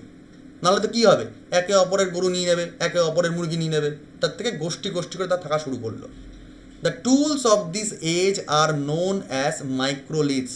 এই যে যুগের যে টুলগুলো, তাকে বলা হতো কী টুল? তাকে বলা হতো মাইক্রোলিথস। তাহলে প্রাচীন প্রস্তর যুগের টুলগুলো তাকে কী টুল বলা হতো গো? পেবেলস টুলস। আর মধ্যযুগে, অর্থাৎ মধ্যপ্রস্তর যুগে, অর্থাৎ মেসোলিথিক এজে যে টুলসগুলো ব্যবহার করা হতো তাকে কী টুল বলা হতো? মাইক্রোলিথস বলা হতো। Because this tools were very small in size, যেহেতু তারা ছোটো আকারের ছিল তাকে বলা হতো মাইক্রো। মাইক্রো মানে কি? ছোটো আকার। এবং তারা কী হতো? রাফলি 5 সেন্টিমিটার দীর্ঘ হতে পারতো, মানে খুব ছোটো আকারে, একটা হাতের ছোটো যেমন স্কেল হয় সেরকম স্কেল আকারে, মানে সাইজের তোমার অস্ত্রশস্ত্র হতো। অর্থাৎ তারা কিন্তু বড় বড় পশু শিকার করতো না, তারা টেকনিক ইউজ করতো, টেকনিক্যাল হয়ে যেত তারা অনেকটা। যেমন এখন ছুরি, কাঁচি, চাকু যেমন হয় সেই রকম টাইপের অস্ত্র ব্যবহার করা শুরু করলো। This age is also associated with significant technical advances. আমি যে বললাম তারা টেকনিক শুরু করলো, তার মানে তাদের টেকনোলজি যে অ্যাডভান্স হচ্ছে সেটা বোঝা যাচ্ছে। Human being became aware of fire. এবার শুধুমাত্র টেকনিক তো করলে হবে না, যে প্রাণীগুলোকে তারা শিকার করছে, পশুপালন করে তারা নিচ্ছে, তাদেরকে এবার পোড়াতে হবে, স্বাদ দরকার। তারা এবার কী করলো? আগুনের সম্বন্ধে তারা অ্যাওয়ার হলো, আগুন জানতে পারলো কী জিনিস। অ্যান্ড যেই আগুন পাওয়া গেল তখন কী করলো? তারা খাবার দাবারটাকে সেদ্ধ করা শুরু করলো। তারা আগে কাঁচা খাবার খেত, এখন তারা পুড়িয়ে খাচ্ছে। Because of this the food was no longer consumed in raw forms. মানে কাঁচা আকারে তারা আর খাবার খেত না, তারা সেদ্ধ করে বা পুড়িয়ে খেত। বোঝা গেল সবার? কারো কোনো প্রশ্ন আছে এখানে? নেই আশা করি। Men also became aware of the technique of projectiles. তারা ধীরে ধীরে কিন্তু নানা রকম টেকনিক ইউজ করা শুরু করছে। কী রকম প্রজেক্টাইলস, কী রকম টেকনিক? এবার তারা তীর ধনুকের ব্যবহার শুরু করছে। কে যেন তোমরা বলছো না তীর ধনুক ব্যবহার করতো প্রাচীন প্রস্তর যুগে? না বাবা, টেকনিক তখন তো আসেনি, টেকনিক এখন এরপরে আসছে। মানে তীর ধনুক, তীর বানাতে গেলে তো তোমার গাছের ডাল ভাঙতে হবে, বা তোমার একটা বুদ্ধি লাগবে যে এই রকম পেঁয়াজ হয়ে বাঁধা দরকার, এরকম টাইটনেস দরকার, তবে না ছুঁড়ে গিয়ে বহুদূরে গিয়ে পড়বে। এই বুদ্ধি হওয়ার জন্য আধুনিক চিন্তাভাবনার দরকার পড়ে। তাহলে যেহেতু মধ্যপ্রস্তর যুগে যেহেতু আধুনিক মানুষজন আসা শুরু হচ্ছে, সেই সময় তীর ধনুকের ব্যবহার শুরু হচ্ছে। বোঝা গেল? Clear concept? The most of the Bhimbetka painting belong to this age. এবার বেশিরভাগ পেইন্টিং বলেছিলাম কোন সময়কার? ভীমবেটকা পেইন্টিং। এটা তো আমরা প্রথমেই বললাম যে বেশিরভাগ পেইন্টিং ভীমবেটকা পাওয়া যায় কোন সময়কে? মেসোলিথিক যুগে পাওয়া যায়। আগের থেকেও পাওয়া যাচ্ছিল, কিন্তু বেশি পরিমাণে কোথায় পাওয়া যাচ্ছিল বলছিলাম? মেসোলিথিক যুগে পাওয়া যায় ভীমবেটকা থেকে। ঠিক আছে? The painting has been found from Bhimbetka মধ্যপ্রদেশে, আদমগড়, প্রতাপগড়, ঠিক আছে, মির্জাপুর এইসব অঞ্চলে বেশি করে পাওয়া যায়, মানে মধ্য ভারত, মধ্যপ্রদেশ এবং একটু একটু করে মানুষ আস্তে আস্তে তোমার ওই উত্তর পশ্চিম উত্তর দিকে অগ্রসর হওয়া শুরু হচ্ছে। তার মানে কি, আস্তে আস্তে মানুষজন গঙ্গার দিকে ধীরে ধীরে ধীরে ধীরে এগোচ্ছে, পুরোপুরি যায়নি, কিন্তু উত্তরপ্রদেশের আশপাশ দিয়ে তারা ঘুরছে, মানে কি মির্জাপুর কোথায়, উত্তরপ্রদেশে, তার মানে আশপাশ দিয়ে ঘুরছে, তার মানে গঙ্গার দিকে যাওয়া শুরু হয়ে গেছে, যেহেতু তাদের খাবার দাবারের দরকার পড়ছে, মানে তারা জঙ্গল ঘাটা সবে শুরু করে দিয়েছে, এখনও পুরোপুরি ঢোকেনি। The earliest evidence of domestication of animals have been found from Adamgarh in MP and Bagor in Rajasthan.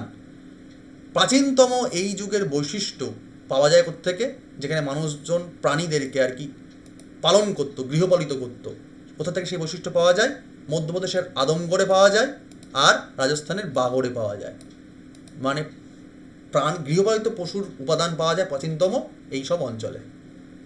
বাগর is the largest or biggest Mesolithic site. মধ্যপ্রস্তর যুগের সব থেকে বড় দর্শনীয় জায়গা কোনটা, বাগর। মধ্যপ্রস্তর যুগে সব থেকে দর্শনীয় জায়গার নাম হচ্ছে Bagor. From Bagor the evidence of huts has been found.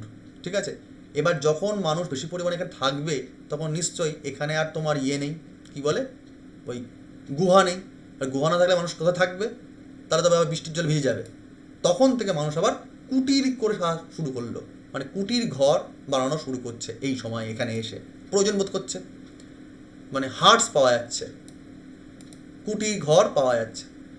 The floor of this huts, এই কুটিরের যে মাটি, শান যেটা বলা হয়, floor, was prepared with the stone slab and grass curtain. তাহলে ভাবা করে ভেবে দেখো, শান তৈরি করছে কি দিয়ে, পাথরের যে বড় বড় চাই সমান আকারে তারা সাজিয়ে কিন্তু পাথর দিয়ে মেঝে বানাচ্ছে, আর তার ওপরে ওই ঘাসের কার্টেন মানে পর্দা বা তুমি বলতে পারো পাপোশ টাইপে পিছিয়ে দিচ্ছে। তাই বুঝতে পারছো, তখনকার মানুষ কিন্তু আজকের মানুষের মতোই, আমরা এখন বড় বড় ওই কার্টুন পাতি না মেঝেতে, এখন মোজাইক করি না, ঠিক ওই একই রকম মার্বেল করি, মোজাইক করি, তখন কিন্তু মানুষ মোজাইক তো করতে পারতো না, তখন মানুষ বড় বড় স্টোনের স্ল্যাব দিয়ে মেঝে বানাতো আর গ্রাস কার্টেন ইউজ করতো, ঘাসের চাদর যেটা সেটা দিয়ে তারা পর্দা বানাতো, পাপোশ বানাতো। এটুকু ক্লিয়ার সবার?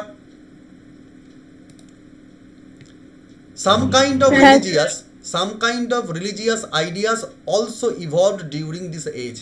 এবার এই সময়তে তারা আস্তে আস্তে ধার্মিক চিন্তাভাবনা করাও শুরু করছে, একটু ধর্ম চিন্তাভাবনা আসছে, মানুষের এবার ভয় ঢরও পাওয়া শুরু হচ্ছে, ভয় থেকে ধর্মের উৎপত্তি হয়, পূজা আচ্ছা করতে হবে।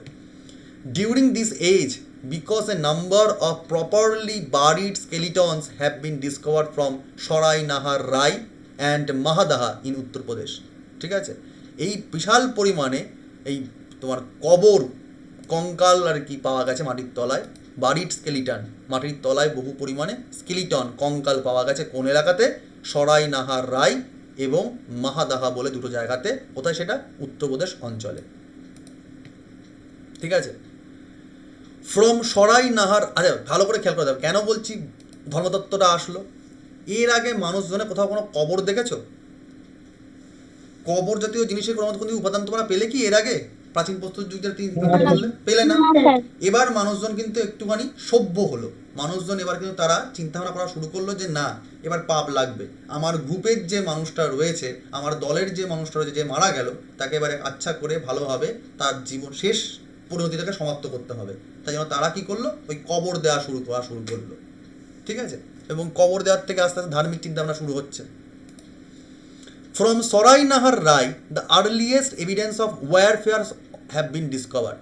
এবার খেয়াল করে দেখো, যখন মানুষজন গোষ্ঠী করে থাকবে তখন যে গোষ্ঠীতে বেশি পরিমাণে খাবারের যোগান রয়েছে, তাই সেই গোষ্ঠীতে অন্য গোষ্ঠী যদি জনসংখ্যা বেড়ে থাকে তারা লড়াই করতে আসবে না, ছিনিয়ে নিতে আসবে না। তোমার কাছে যদি আজকে ভালো টাকা পয়সা থাকে, তুমি যদি সুখী হও, তাহলে আশেপাশের প্রতিবেশীরা একটু দেখা চোখে দেখে না, পেছনে লাগে না, কেউ তো শান্তিতে রয়েছে, একটু খোঁজে দেখি। এই যে শান্তি থাকা লোকজনকে অশান্ত করে দেওয়া কেন করে? তোমার যদি আজকে তুমি শান্তিতে জীবনযাপন করো, তুমি যদি যেটুকু খাবার পাচ্ছ, তোমার যদি এক্সেস থাকে, তার মানে যাদের কাছে নেই তারা অ্যাটাক করা শুরু করবে, তার মানে যুদ্ধ হবে। তার মানে কি, এই সারাই নাহার রায়েতে যখন খাবার দাবার বেশি পরিমাণে থাকছে, তাতে কি হচ্ছে, তোমার যুদ্ধ, ওয়ারফেয়ারের আর্লিয়েস্ট এভিডেন্স পাওয়া যাচ্ছে। তাহলে প্রশ্ন আসতে পারে, মধ্যপ্রস্তর যুগে কোথায় প্রথম প্রাচীনতম যুদ্ধের ক্ষেত্র বা বৈশিষ্ট্য দেখতে পাওয়া যায়? কোথায়? উত্তরপ্রদেশের সরাইনাহার রাইতে। ফ্রম মাহাদাহা, অর্থাৎ উত্তরপ্রদেশের যে মহাদাহা অঞ্চলটা, সেখানে কি হয়েছে? বড় বড় গর্ত পাওয়া গেছে। দ্য লার্জেস্ট নাম্বার অফ মাইক্রোলিথস, অর্থাৎ যে উপাদান, অর্থাৎ যে টুলসটা, মেসোলিথিক পিরিয়ডের যে তোমার অস্ত্রশস্ত্র, তাকে বলা হতো কি? মাইক্রোলিথস। আমি আগেই বলেছি। তো সেই অস্ত্রশস্ত্র বেশি পরিমাণে কোথায় পাওয়া গেছে? বেশি পরিমাণে পাওয়া গেছে পাটনে অঞ্চল, মহারাষ্ট্র। মহারাষ্ট্রের পাটনে অঞ্চলে বেশি পরিমাণে এই মাইক্রোলিথস বা এই সময়কার অস্ত্র বেশি পরিমাণে পাওয়া গেছে। সবার ক্লিয়ার হলো? এই অবধি কারোর বুঝতে কোনো অসুবিধা আছে? না স্যার। এগোবো আমি। চলো। নব্যপ্রস্তর যুগ বা নিওলিথিক ফেজ। নব্যপ্রস্তর যুগ বা নিওলিথিক ফেজ। নব্যপ্রস্তর যুগ কতকাল থেকে সময় শুরু হচ্ছে? মধ্যপ্রস্তর যুগ যেই শেষ হলো 7000 BC-তে, তারপর থেকে তোমার শুরু হয়ে যাচ্ছে নব্যপ্রস্তর যুগ, নিওলিথিক এজ। এবার সেটা চলছে অনওয়ার্ড, পরবর্তীকালেও তোমার নব্যপ্রস্তর যুগ চলছে। কি হয়েছিল? দিস এজ বিগ্যান অ্যারাউন্ড, এই সময় 7000 BC, in the Indian subcontinent, মানে ভারতীয় উপমহাদেশে। But all the parts did not witness the beginning of this age, মানে সারা পৃথিবীর সমস্ত জায়গায় কিন্তু এই ধরনের বৈশিষ্ট্য পাওয়া যাচ্ছে না, শুধুমাত্র ভারতের উপমহাদেশীয় অঞ্চলেই এই যুগের বৈশিষ্ট্য দেখতে পাওয়া যাচ্ছে। By this time climate had improved, আস্তে আস্তে জলবায়ুটা পাল্টাচ্ছে, ভালো হচ্ছে। অ্যান্ড বিকজ অফ দিস, যদি জলবায়ু আরও ভালো হয়ে যায় তাহলে কী হবে? জনসংখ্যা আরও বাড়বে, population density had increase significantly. জনসংখ্যা, যদি ওয়েদার ভালো হয় না, তাহলে মানুষজন লেগে পড়বে তাদের বংশবিস্তার করার জন্য, লেগে পড়েছিল, জনসংখ্যা বেড়ে গেল। This again disturb the fine balance between human needs and food requirement and availability of resources. যেই জনসংখ্যা আবার বেড়ে গেল, তাহলে খাবারের চাহিদা এবং খাবারের যোগানের মধ্যে আবার কি হয়ে গেল? ব্যালেন্স নষ্ট হয়ে গেল। It was no longer possible to sustain the life on pastoral and hunting activities.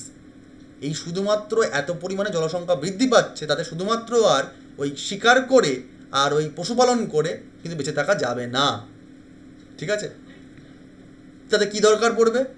এবার কি দরকার পড়বে? Therefore due to increase need of food material man was force to take up agriculture. এবার মানুষজন বাধ্য হচ্ছে চাষ করতে। তার কারণটা কি? ওয়েদারটা তো ভালো হয়ে যাচ্ছে, ক্লাইমেট তো হ্যাজ বিন ইমপ্রুভড, জলবায়ু ভালো হয়ে যাচ্ছে, জলের উপযোগী হয়ে যাচ্ছে, জমি ভালো হয়ে যাচ্ছে, তাই মানুষজন বাধ্যও হচ্ছে চাষ করতে। কনসেপ্ট ক্লিয়ার হচ্ছে সবার? হিস্ট্রি কি মুখস্থ করতে লাগবে, না ব্যাপারগুলো লজিকটা বুঝতে পারছো?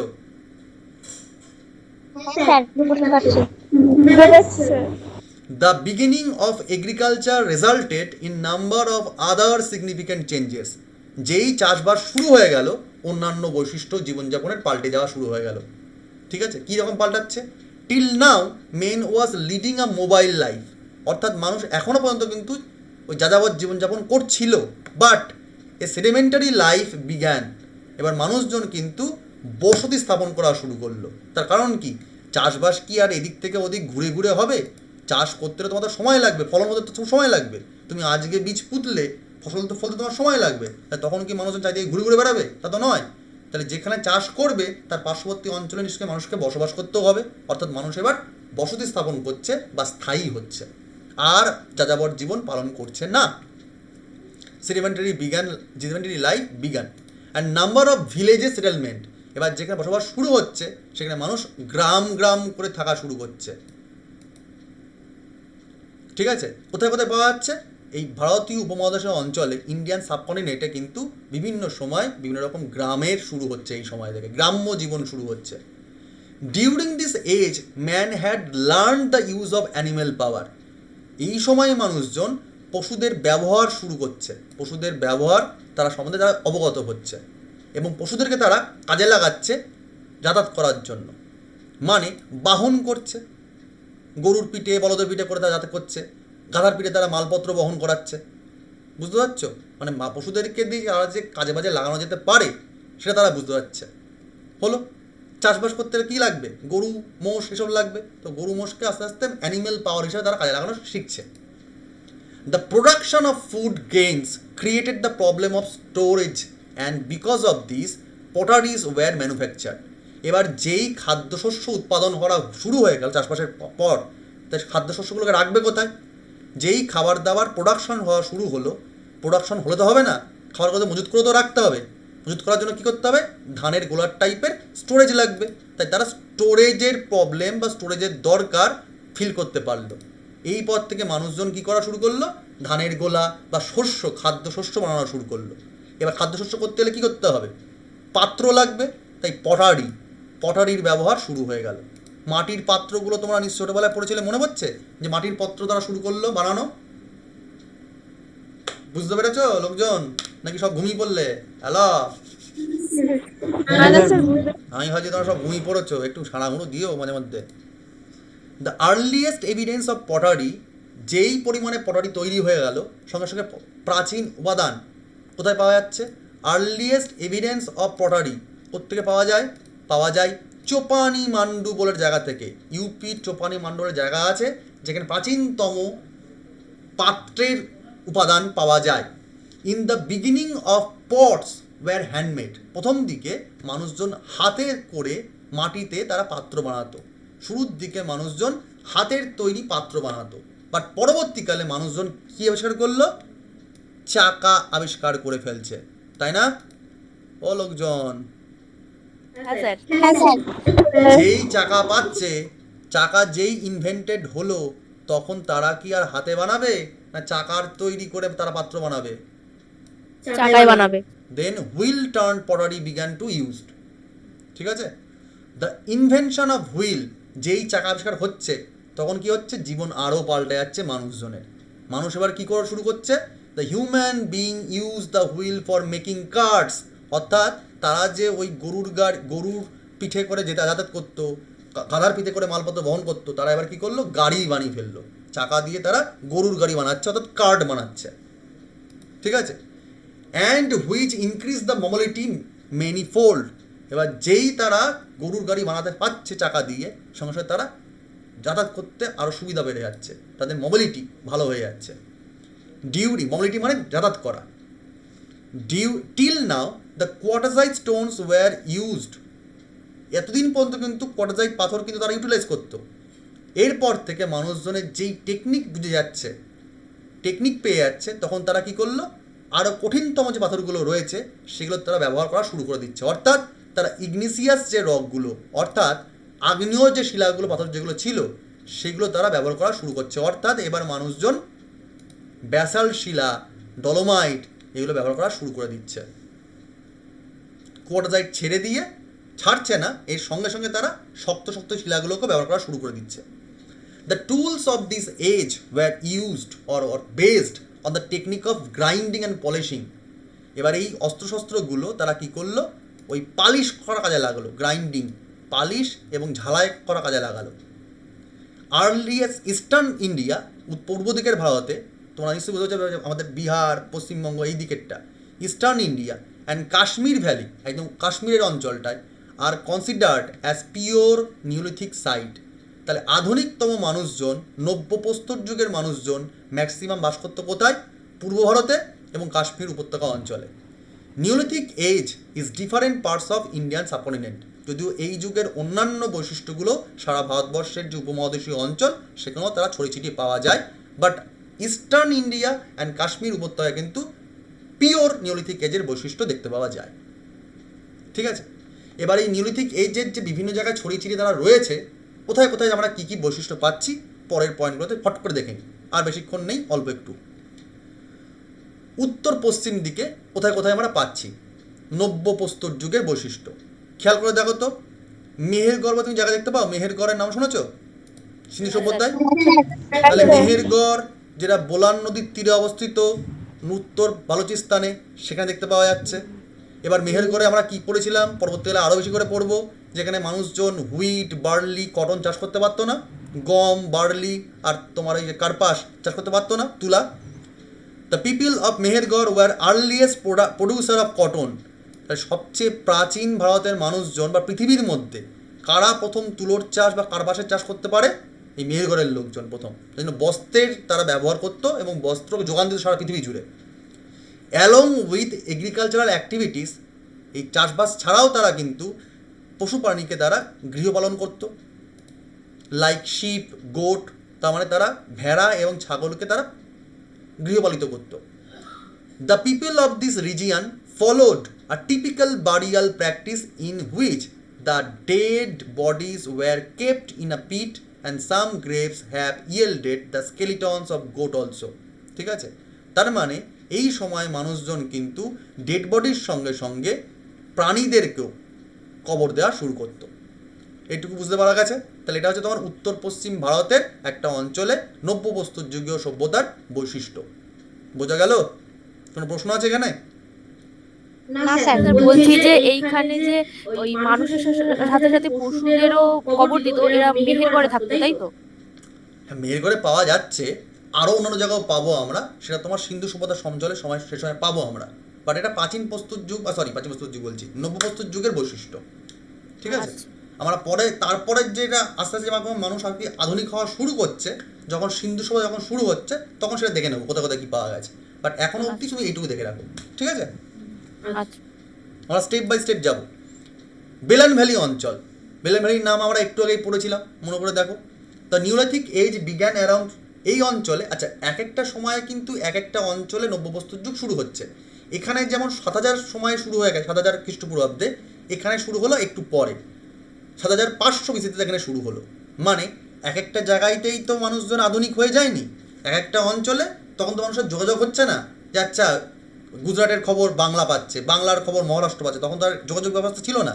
তো মানুষজনের যে স্বাভাবিক যে পরিবর্তন, সেটা আসতে এক একটা জায়গায় এক এক রকম সময় লেগেছিল। তার জন্য এই ভারতীয় উপমহাদেশীয় অঞ্চলে বিভিন্ন সময় এই নব্যপ্রস্তর যুগের বৈশিষ্ট্য দেখতে পাওয়া যায়। তো বেলান ভ্যালি অঞ্চলে যে বৈশিষ্ট্য দেখতে পাওয়া যাচ্ছে নব্যপ্রস্তর যুগের, তার সময়কালটা হচ্ছে 7500 খ্রিস্টপূর্বাব্দ। The people of Koldihwa were the earliest producer of rice, এই অঞ্চলের মানুষজন নব্যপ্রস্তর যুগের সব থেকে পুরনোতম মানুষজন যারা চাল বা ধান চাষ করতে সক্ষম হয়েছিল। They produce wild and cultivated varieties of rice, বন্য জাতীয় তোমাদের ধান মানে আদিম ধান, তারা কিন্তু এখানে তারা চাষকর্ম করতো, চাষবাস করতো। From Chopanimando the evidence of 13 circular and oval shaped huts have been found. এই বেলান ভ্যালি উপত্যকার পার্টিকুলার জায়গার নাম হচ্ছে চোপানিমান্ডো। সেখানে কিন্তু মানুষজন যে বসবাস করেছে তার বৈশিষ্ট্যটা কি, সেখানে 13 ধরনের সার্কুলার অর্থাৎ বৃত্তাকার এবং ওভাল মানে ডিম্বাকৃতির শেপের কুটির পাওয়া গেছে। মাহাগাড়া বলে জায়গাটা যেটা পেয়েছি আমরা বেলান ভ্যালি অঞ্চলে, এটা কি? Evidence of hearths and post holes, গর্ত, মানে বুঝতেই পারছো গর্ত মানুষ কেন করে, নিশ্চয়ই বর্জ্যকার্য করার জন্য, টয়লেট করার জন্য। তো মানে এই কুটির এবং পোস্ট হোলস পাওয়া গেছে, এবং যার সংখ্যা মোটামুটি 20টা, এবং সেটা কিন্তু সবথেকে ম্যাক্সিমাম ছিল সেই সময় মাহাগাড়ে। কাশ্মীর উপত্যকায় বলা হচ্ছিল একটু আগেই যে নব্যপ্রস্তর যুগের বৈশিষ্ট্য দেখতে পাওয়া যায়। কখন দেখতে পাওয়া যায়? আরেকটু পর। কবে? 3000 খ্রিস্টপূর্বাব্দের সময়। এখানে পিট ডুয়েলিং, ইটের তৈরি, and the use of bone tools, হাড়ের তৈরি অস্ত্র, were typically featured in neolithic age in Kashmir valley অঞ্চলে। ঠিক আছে, বুর্জদাহাম বলে তোমার জায়গার নাম পাও, বুর্জাহাম অ্যান্ড গুফকারাল বলে জায়গাটা, এটা হচ্ছে এই সময়কার উল্লেখযোগ্য দর্শনীয় স্থান। The cultivation of wheat and barley was carried out along with the domestication of sheep and goat. যেই গম চাষ এবং বার্লি চাষ শুরু হলো এই অঞ্চলে, তখন কি করা শুরু হলো? ভেড়া এবং ছাগলকেও পশুপালন করা শুরু হলো। Stone and bone implemented were used, তার মানে পাথর এবং হাড়কে সমানভাবেই কিন্তু ব্যবহার করা হচ্ছিল। From Burzahom the elements of limited use of copper have been found, এই অঞ্চলে কিন্তু প্রথম তামার ব্যবহার অল্প অল্প করে শুরু হচ্ছে। কোথায় শুরু হচ্ছে? কাশ্মীর উপত্যকা অঞ্চলের বুর্জাহামে। দ্য এভিডেন্স, অর্থাৎ ধাতুর ব্যবহার আস্তে আস্তে শুরু হচ্ছে, মানে নব্যপ্রস্তর যুগ থেকে ধাতুর যুগ ধীরে ধীরে শুরু হচ্ছে। ঠিক আছে, the evidence of burial of dog with dead master have been found, তাহলে বুরজাহামে এই অঞ্চলে অর্থাৎ কাশ্মীর উপত্যকা অঞ্চলে কি হলো, মালিকের সঙ্গে তার পোষ্য কুকুরের মানে কবর পাওয়া যাচ্ছে। People live in homes made of sundried bricks, সূর্যের আলোতে সূর্যের তাপে পোড়ানো যে ইট, সেই ইটের তৈরি ঘরে সেখানে মানুষজন এখানে বসবাস করত। বোঝা গেল? তাহলে এখানে মানুষজন করতো কিসে? হাটে, কুটির ঘরে। আর এখানে কিসে বসবাস করতো? পোড়া মাটির তৈরি সূর্যের তাপে তৈরি যে ইট, সেই দিয়ে তারা ঘর বানিয়ে এখানে বসবাস করতো কাশ্মীর উপত্যকা অঞ্চলে। ইস্টার্ন ইন্ডিয়া, পূর্ব দিকে নব্যপ্রস্তর যুগের বৈশিষ্ট্য আরও অনেক পরে পাওয়া যায় 2000 খ্রিস্টপূর্বাব্দের সময়। Okay, the most important site is Chirand. Chirand অঞ্চলে পূর্ব ভারতে এইখানে বেশি পরিমাণে পাওয়া গেছিল এই নব্যপ্রস্তর যুগের বৈশিষ্ট্য। বোন টুলস হ্যাভ বিন ডিসকভার্ড, এখানে তোমার ধাতুর তৈরি নয়, বোনের তৈরি মানে অর্থাৎ হাড়ের তৈরি অস্ত্র পাওয়া গেছিল। নর্থ ইস্টার্ন, একদম উত্তর পূর্ব ভারত, সেখানেও কিন্তু পাওয়া গেছে নবপ্রস্তর যুগের বৈশিষ্ট্য। কোথায়? আসাম উপত্যকা অঞ্চলে। তোমাদের যেমন আমি গঙ্গা বলছিলাম, তোমরা নিশ্চয়ই জানো ভারতের সমভূমি অঞ্চল 3টে নদী দিয়ে তৈরি। একটা তোমার হচ্ছে সিন্ধু, একটা হচ্ছে গঙ্গা, আর একটা হচ্ছে ব্রহ্মপুত্র। তাহলে আসামের যে সমতল ভূমি অঞ্চল রয়েছে সেখানেও মানুষজন থাকবে। তো আসাম অঞ্চলে, উপত্যকা অঞ্চলে 2000 খ্রিস্টপূর্বাব্দ সময়ে কিন্তু নব্যপ্রস্তর যুগের বৈশিষ্ট্য দেখতে পাওয়া যায়। কোন কোন জায়গায় দেখতে পাওয়া যায়? দেওজালি হাডিং অ্যান্ড নাহার কাটতিয়া বলে দুটো জায়গা আছে, সেটা হচ্ছে উল্লেখযোগ্য জায়গা এই সময়কার। The used of hand axe, হাতের ওই কী বলে ওটা, কুঠার, with teeth made of stones, কাঠের টুকরাতে মানে পাথরের দাঁত দিয়ে তৈরি করা হতো। পাথরের দাঁত মানে কি, এমনভাবে কাটিং করতো যেন দাঁত দাঁত দাঁত দাঁত হয়, মানে করাত টাইপের হতো আর কি, যাতে ধারালো হতো। Was typically featured of Assam valley, মানে আসামে পাথরগুলোকে দিয়ে এমনভাবে দাঁত দাঁত করে বানাতো ওই তোমার করাত টাইপের, যাতে আর কি ধারালো হতো আর কি হাতের কুঠারটা। সাউথ ভ্যালি অঞ্চলে মানে দক্ষিণ ভারত অঞ্চলে কী কী বৈশিষ্ট্য দেখতে পাই আমরা? দক্ষিণ ভারতে এই নবপ্রস্তর যুগের সময়কাল শুরু হলো 2500 খ্রিস্টপূর্বাব্দ থেকে। দ্য ডোমেস্টিকেশন অফ অ্যানিমেল, গৃহপালিত পশুর ব্যবহার, was carried along with agricultural activities, মানে পশুপালনও হতো আবার চাষবাসও হতো। মোস্ট ইম্পর্ট্যান্ট অ্যানিমেল ওয়াজ ক্যাটেল, মানে ওই বাছুর টাইপের আর কি ব্যবহার বেশি করে এখানে হয়েছে, মানে গরু মোষের বেশি করে চাষবাস করা হতো, মানে গৃহপালন করা হতো। The evidence of domestication of cattle have been discovered from ash mount. এবার গরু মোষ যেই ব্যবহার করা হবে তাহলে কি হবে? নিশ্চয়ই ওই গোবর থেকে তারা কিছু না কিছু কাজে লাগাবে। তো গোবরের একটা বড় সড়ো জিনিস, গোবরের একটা স্তূপ পাওয়া গেছে এই অঞ্চলে, ঠিক আছে? মানে ক্যাটেল ডাং যাকে বলা হয়, গোবর, অ্যাশ মাউন্ট, সেখান থেকে আবার গোবরগুলোকে পোড়াতো।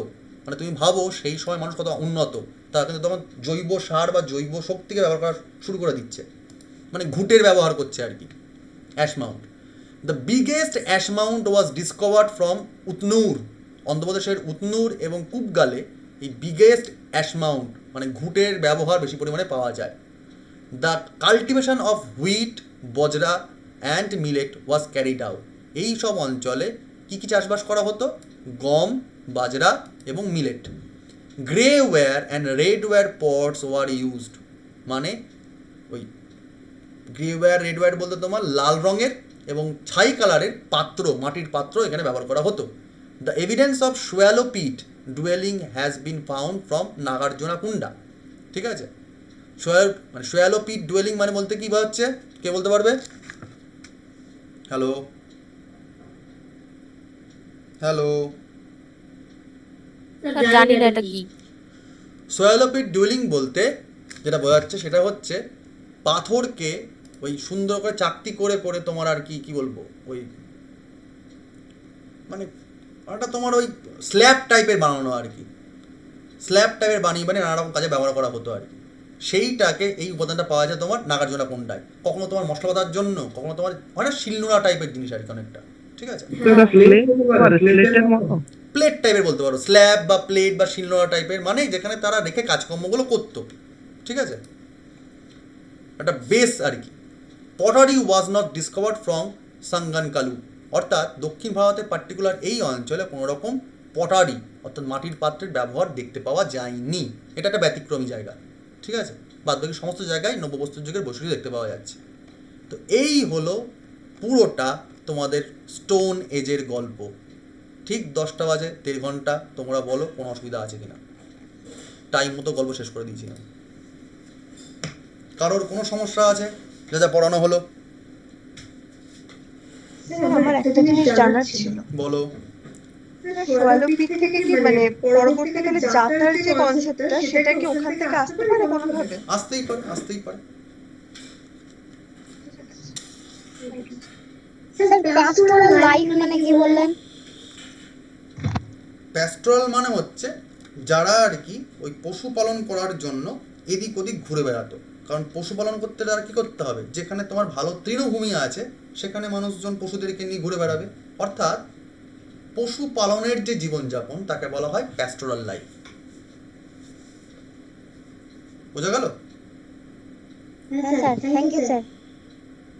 কারোর কোনো প্রশ্ন আছে? এবার তোমরা ইতিহাস যেভাবে পড়া উচিত সেই পয়েন্ট অফ ভিউটা বুঝতে পেরেছো, যে কেন জিওগ্রাফির ক্লাইমেটের ওপর মানুষের জীবনযাত্রা আস্তে আস্তে আস্তে আস্তে পাল্টাচ্ছে, কেন তাদের ইকোনমি পাল্টাচ্ছে, কেন তাদের জনসংখ্যা পাল্টাচ্ছে, কেন তাদের ধর্মের চিন্তাভাবনা হচ্ছে, কেন আস্তে আস্তে রাজনীতি আসবে।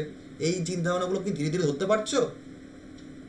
হ্যাঁ স্যার। হ্যাঁ স্যার। যেহেতু তোমরা সমাজের একদম উচ্চ বর্গের চেয়ারে গিয়ে বসবে, তোমাদের আন্ডারে এক একটা ব্লক থাকবে, তাই তোমরা কেন চিন্তাভাবনাটা ওপরের স্তরে দেখবে, কেন বার্ডস ভিউতে পড়বে। আমি কেন বলছিলাম বুঝতে পেরেছো আস্তে আস্তে? যে দেখো প্রত্যেকটার সঙ্গে প্রত্যেকটা সম্পর্কিত। তুমি যেই দেখতে পাচ্ছ ধর্মের ব্যাপারটা আসবে, তখন তুমি পরবর্তীকালে তুমি বৌদ্ধ ধর্ম কখন আসছে, জৈন ধর্ম কখন আসছে, কেন হিন্দু আসছে, কেন মুসলিম আসছে, কেন খ্রিস্টিয়ানিটি হচ্ছে, এগুলো ধরতে পারবে। এগুলো যদি ধরা যায় তাহলে নিশ্চয়ই তুমি বুঝতে পারবে কেন পলিটিক্স হয়, তারপর তুমি বুঝতে পারবে কেন নোংরামিগুলো হয়। তাহলে তুমি দেখতে পাচ্ছ নিশ্চয়ই আজকে যে দাঙ্গাগুলো লাগে তুমি সেগুলোকে কী করে প্রোটেক্ট করবে। অ্যাজ এ সিভিল সার্ভেন্ট তুমি কী করে আস্থাগুলো আটকাবে, কারণ দাঙ্গা তো কাঙ্ক্ষিত নয়। তুমি সমাজের উচ্চবর্গের পাওয়ারফুল লোক হিসাবে, একটা অথরিটি হিসাবে তোমার সমস্ত সাবজেক্টগুলোতে একটা যে নির্যাস পাবে, এটা একটা জার্নি, সেই নির্যাস থেকে তুমি ডিসিশান নেবে। শুধুমাত্র কোশ্চেন করাটা এখানে বড় ব্যাপার নয়, সেই কোশ্চেন করাটা তো বড় ব্যাপারই, সে তো আলটিমেটলি খেলতে হবে পরীক্ষা হলে কি। তার সঙ্গে সঙ্গে তোমার যে শিখছো দৃষ্টিভঙ্গি পাল্টানোর একটা গল্প থাকে এখানে। আর ঠিক এই কারণে শুরুতে বলেছিলাম তুমি শুধুমাত্র কি বিসিএস নিয়ে চিন্তা করো, নাকি তোমার কাছে এটা শুধুমাত্র অপশান। যদি অপশান হয় তাহলে ভুলে যাও, আর যদি অপশান না হয়ে থাকে তাহলে তোমাকে ওই চিন্তাভাবনা মেন্টালিটি থেকে এগোতে হবে, নাহলে তুমি ধরতেই পারবে না। অনেকের হয় না যে খেতে বুঝে কাউকে একটা বিয়ে করে নিলেই হয়ে গেল, বয়স বেড়ে গেছে। আর কারোর থাকে না ভাই প্রেম করে বিয়ে করবো, একটা কাউকে ভালো লেগে করবো। তোমার যদি সাবজেক্টের উপর ভালোবাসা না হয় তাহলে তুমি কোনো দিন ওই বড় জায়গায় যেতে পারবে না। যে পৃথিবীর ম্যাক্সিমাম সাকসেসফুল লোক হয়তো আগে অথবা হয়তো পরে তারা সাকসেসফুল হয়, তাদের একটা প্যাশন থাকে। প্যাশনটা কেন হয়? ভালোবাসা থেকে হয়। তো তোমার যদি টপিকগুলো তোমার যদি ইন্টারেস্ট না থাকে তুমি বুঝতেই পারবে না। তোমার হয়তো ক্ষমতা হচ্ছে এখন 10 কেজি টানার, তোমার যদি 100 কেজি চাপায় তুমি টানতে পারবে না। আর এইগুলো হচ্ছে 100 কেজির মতো ওজন, যে দৃষ্টিকোণ থেকে আমার বুঝতে হবে, জীবনযাপন করতে হবে, তোমার প্রসেসিং শুরু হয়ে যাবে। অফিসার কেউ আগের থেকেই হতে হয়, পরে গিয়ে পরীক্ষায় পাশ করা অফিসার কেউ হয় না। তার জন্যই এরকমভাবে পড়ানো। আর এই ধরনের পড়ানো তোমাদের কি স্কুলে হতো লজিক করে করে? ছোটোবেলাতে তুমি প্রাচীন প্রস্তুত যুগ, প্রস্তুত যুগ এগুলো পড়ে এসছো, কিন্তু লজিক্যালগুলো বলেছে যে জিওগ্রাফির সঙ্গে কী করে যুক্ত, কেন পলিটির সঙ্গে যুক্ত, এগুলো বলেছে কোনোদিন স্কুলে? না স্যার। স্যার টোটাল ধরনই পড়িয়ে গেছে, এত ভালোভাবে ওইটাই হচ্ছে দৃষ্টিভঙ্গির পার্থক্য, যে কেন পড়া হয়। দিল্লিতে ছেলে পুলে যে ইউপিএসির জন্য পড়াশোনা করে তার কারণটা আলাদা। আমাদের বাংলাতে এই কালচারটা এখনও আসেনি, যে লজিক্যালভাবে পড়ানো, বার্ডস ভিউতে পড়ানো এখনও শুরু হয়নি। এক একজন সাবজেক্টের বিশারদরা রয়েছেন, বাট সিভিল সার্ভিস ওইটার জন্য হয় না। তুমি বিশারদ হতে পারো, বাট তোমাকে ইতিহাস পড়লে জিওগ্রাফিও বুঝতে হবে, পলিটিও বুঝতে হবে, ইকোনমিও বুঝতে হবে। সেইটা কোথাও না কোথাও বাংলায় এখনও ল্যাক রয়েছে। হোয়াট এভার, কারোর যদি প্রশ্ন থাকে বলো। আর একবার আমি লাস্টে তাহলে রেকর্ডটা কি অফ করবো? কোনো সমস্যা কি কারোর আছে? কেউ বেরিয়ে যাবে না? কারোর কি কোনো সমস্যা আছে? হ্যাঁ স্যার। নেই তো? তাহলে আমি রেকর্ডটা অফ করি। না স্যার। আচ্ছা বেশ, অফ করলাম আমি।